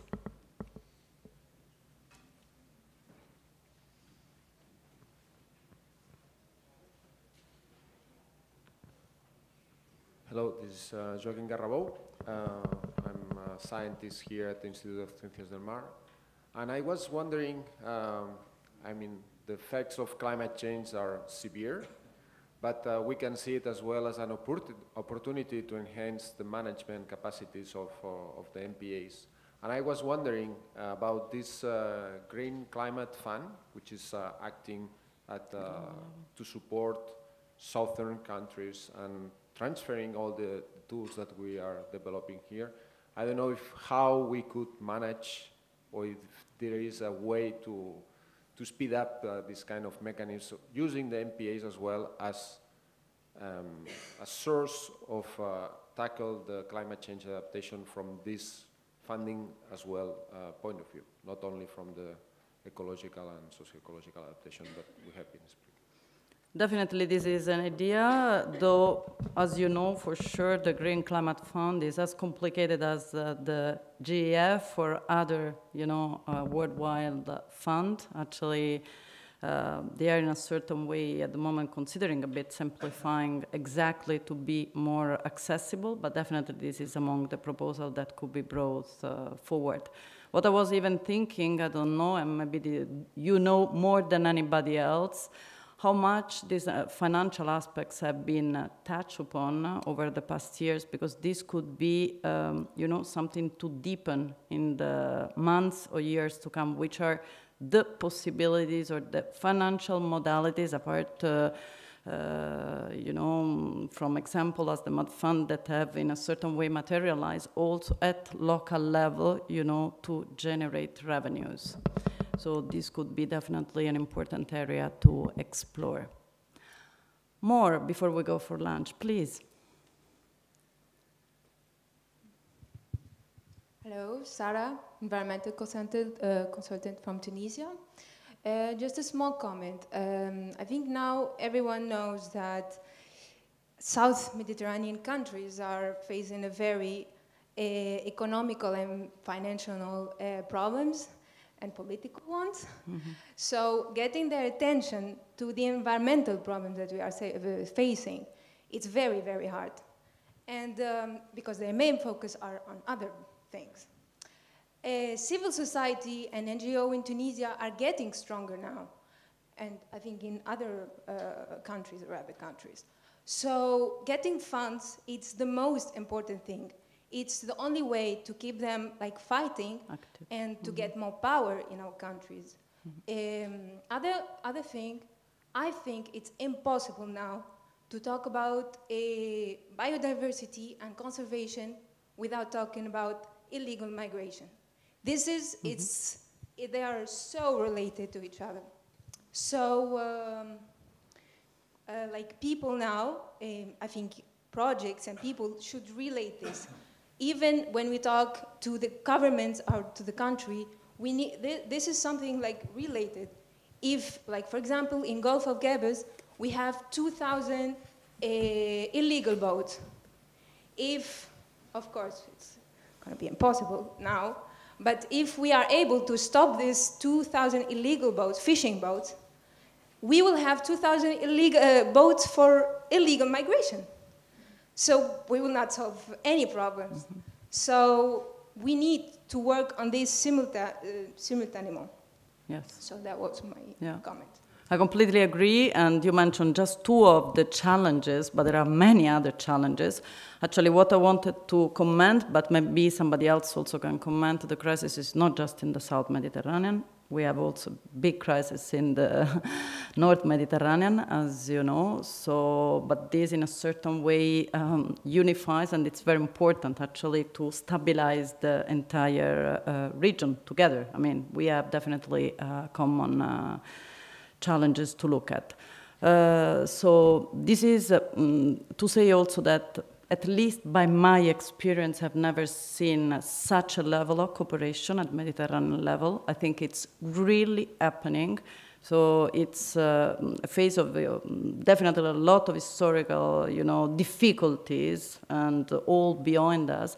But at the same time, I never seen this determination as in this phase to work together.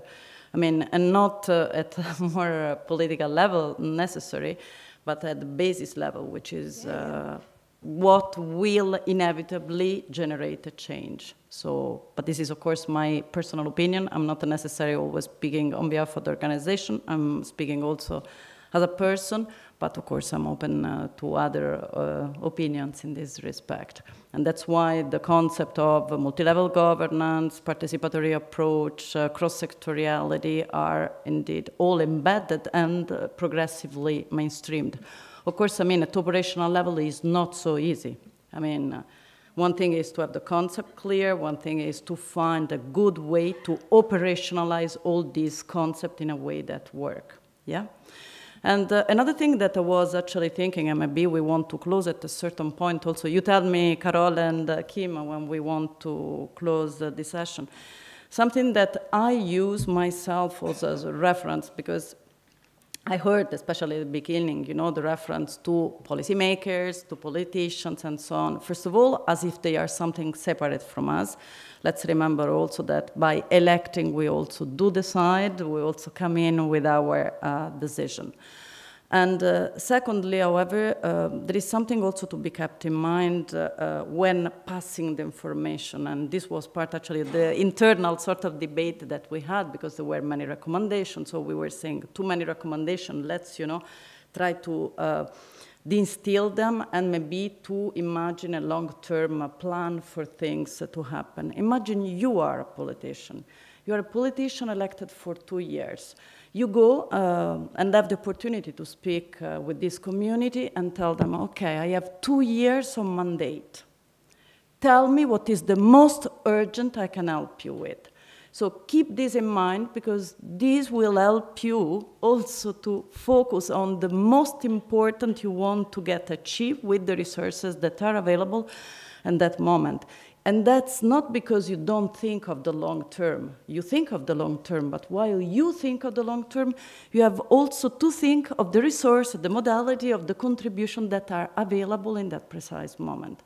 So to be able to answer to these type of questions will also help in a certain way to distill and define the next steps.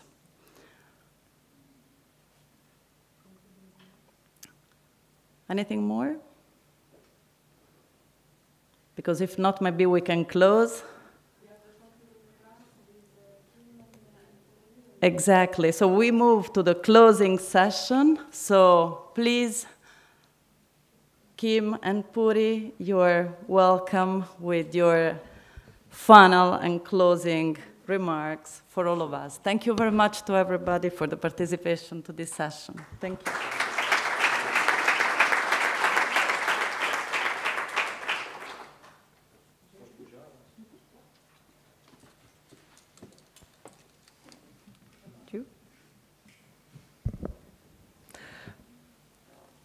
Well, I think that closing a session like this is not realistic. We are not closing anything. We are just saying, okay, let's stop for a while and we continue. Because what we heard today here in this room is just like a list, not of an ideal list, a realistic list of to-dos, of a common to-dos, of actions that we identify and we commit by participating in the identification and by sharing. Here, we commit to really implement.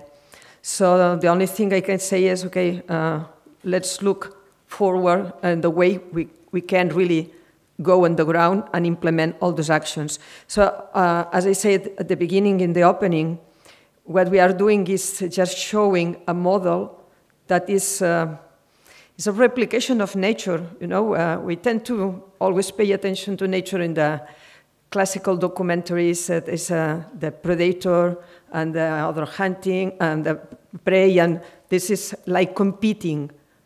But nature is not about this. This is a small part. It's where we put the focus for centuries. We put the focus on the competition. We put the focus on the fight. But what makes nature able to keep the life in the earth is the cooperation. It's not the competition. Competition is just to select the best to cooperate, not to destroy the other, as we are doing in the human society. So we need to replicate, we need to get inspired by nature. I think this was a nice little example of how when we open this possibility, the number of options become infinite. And we just summarize few of them, but each of you that present the summaries, you know that beyond its line, its sentence, there are a lot of little activities, possibilities, and we could just fill thousands of sheets of paper with all those ideas, and this is what we will be doing in the coming months, in the coming years. So this just, it was a biomimetic exercise what we did, just identifying the constituents and then creating a little system. And what characterizes a system is that it has the addition of all the properties of each component, plus other emerging properties that will not exist if we don't connect the different components. So here we are emerging all these infinite possibilities, but that realistic. So at the same time, infinite and reality are connected. We can have this, we can have that, we can have both, or we can have nothing. Everything is possible. It just depends on how we are able to coordinate ourselves and to plan this continuity. We talk from knowledge, we talk from experience, we talk about resources, human resources, economic resources. All these are components. But at the end, what is more important is what do we feel? And put the brain to the service of our heart. If we really want to do this, let's use our rational capacities to really make it able to put in the practice and to deliver. So I'm really happy to at least share from the heart this wish, and I hope that also our intellectual capacities will help to be able to implement in the shortest term as possible. So thank you very much, and from MedPAN you will be always welcome to work with us and increase this beautiful and amazing community in the Mediterranean. Thank you very much.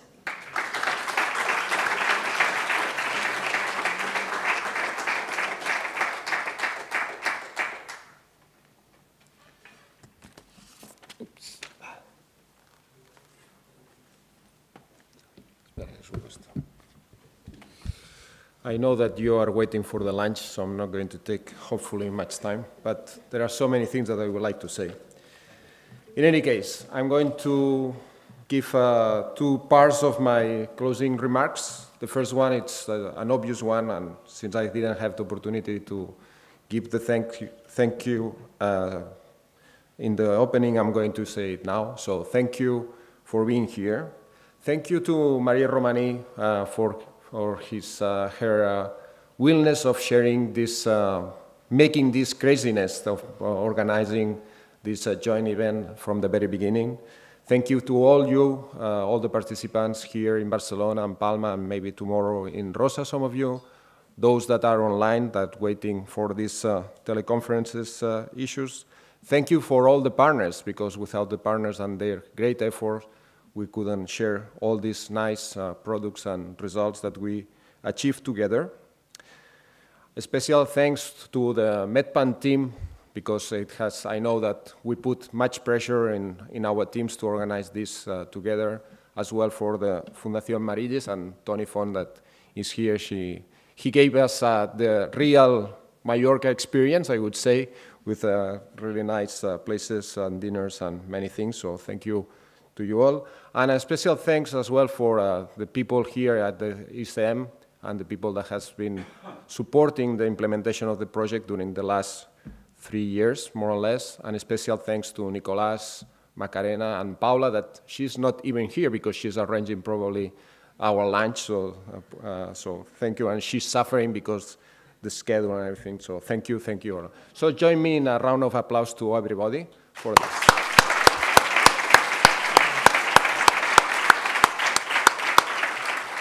And just before going for the lunch, the well-deserved lunch, I just want to share with you some thoughts that it came during these days, sharing this event. I learned many things. I learned many nice results. I met new people that I didn't know.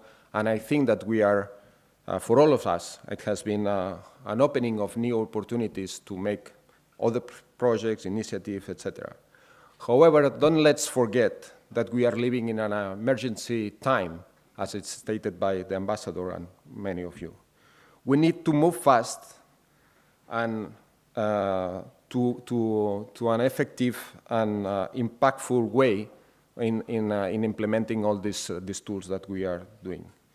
It is also true that we live in really uncertain times, you know, the pandemic, now the war, all these things that are happening, the climate change that are hitting every day with news. And these days I was reading a book by Edgar Morin, the French philosopher and sociologist, that he just turned 100 years old. And I want to share a citation that I saw. It was a translation, so I translated from the Spanish to the English, so maybe I lost the sense, but let me try it. It says, to live is to sail in an ocean of uncertainties, supplying oneself in islands of certainty. And I think that in this emergency that we are living, we have this hope, because we know that nature is the solution. And at least we have something where to go. And taking the Moran's citation, I would say that MPAs are our islands of certainty. We know that if we support nature, the solutions are there for us and for the future generation. So we need to strengthen their effectiveness of the existing ones. We need to enlarge the ones that exist. We need to create a new ones. So, and to do this, we have to use the instruments, to find instruments that make this happen fast, because we are, as I say, as the ambassador and Puri and all of us, we know that we are in an emergency time, so we need to do it really, really fast as possible, with all our energy, with all our generosity towards the nature and towards ourselves, because without nature, our society is going to go in a bad way. So I like to finish my intervention, my closing remarks, remembering the motto, the MPA Engage motto, which is, I added a little bit a new word, sorry Ernesto, but let's together act local and think Mediterranean. Thank you very much.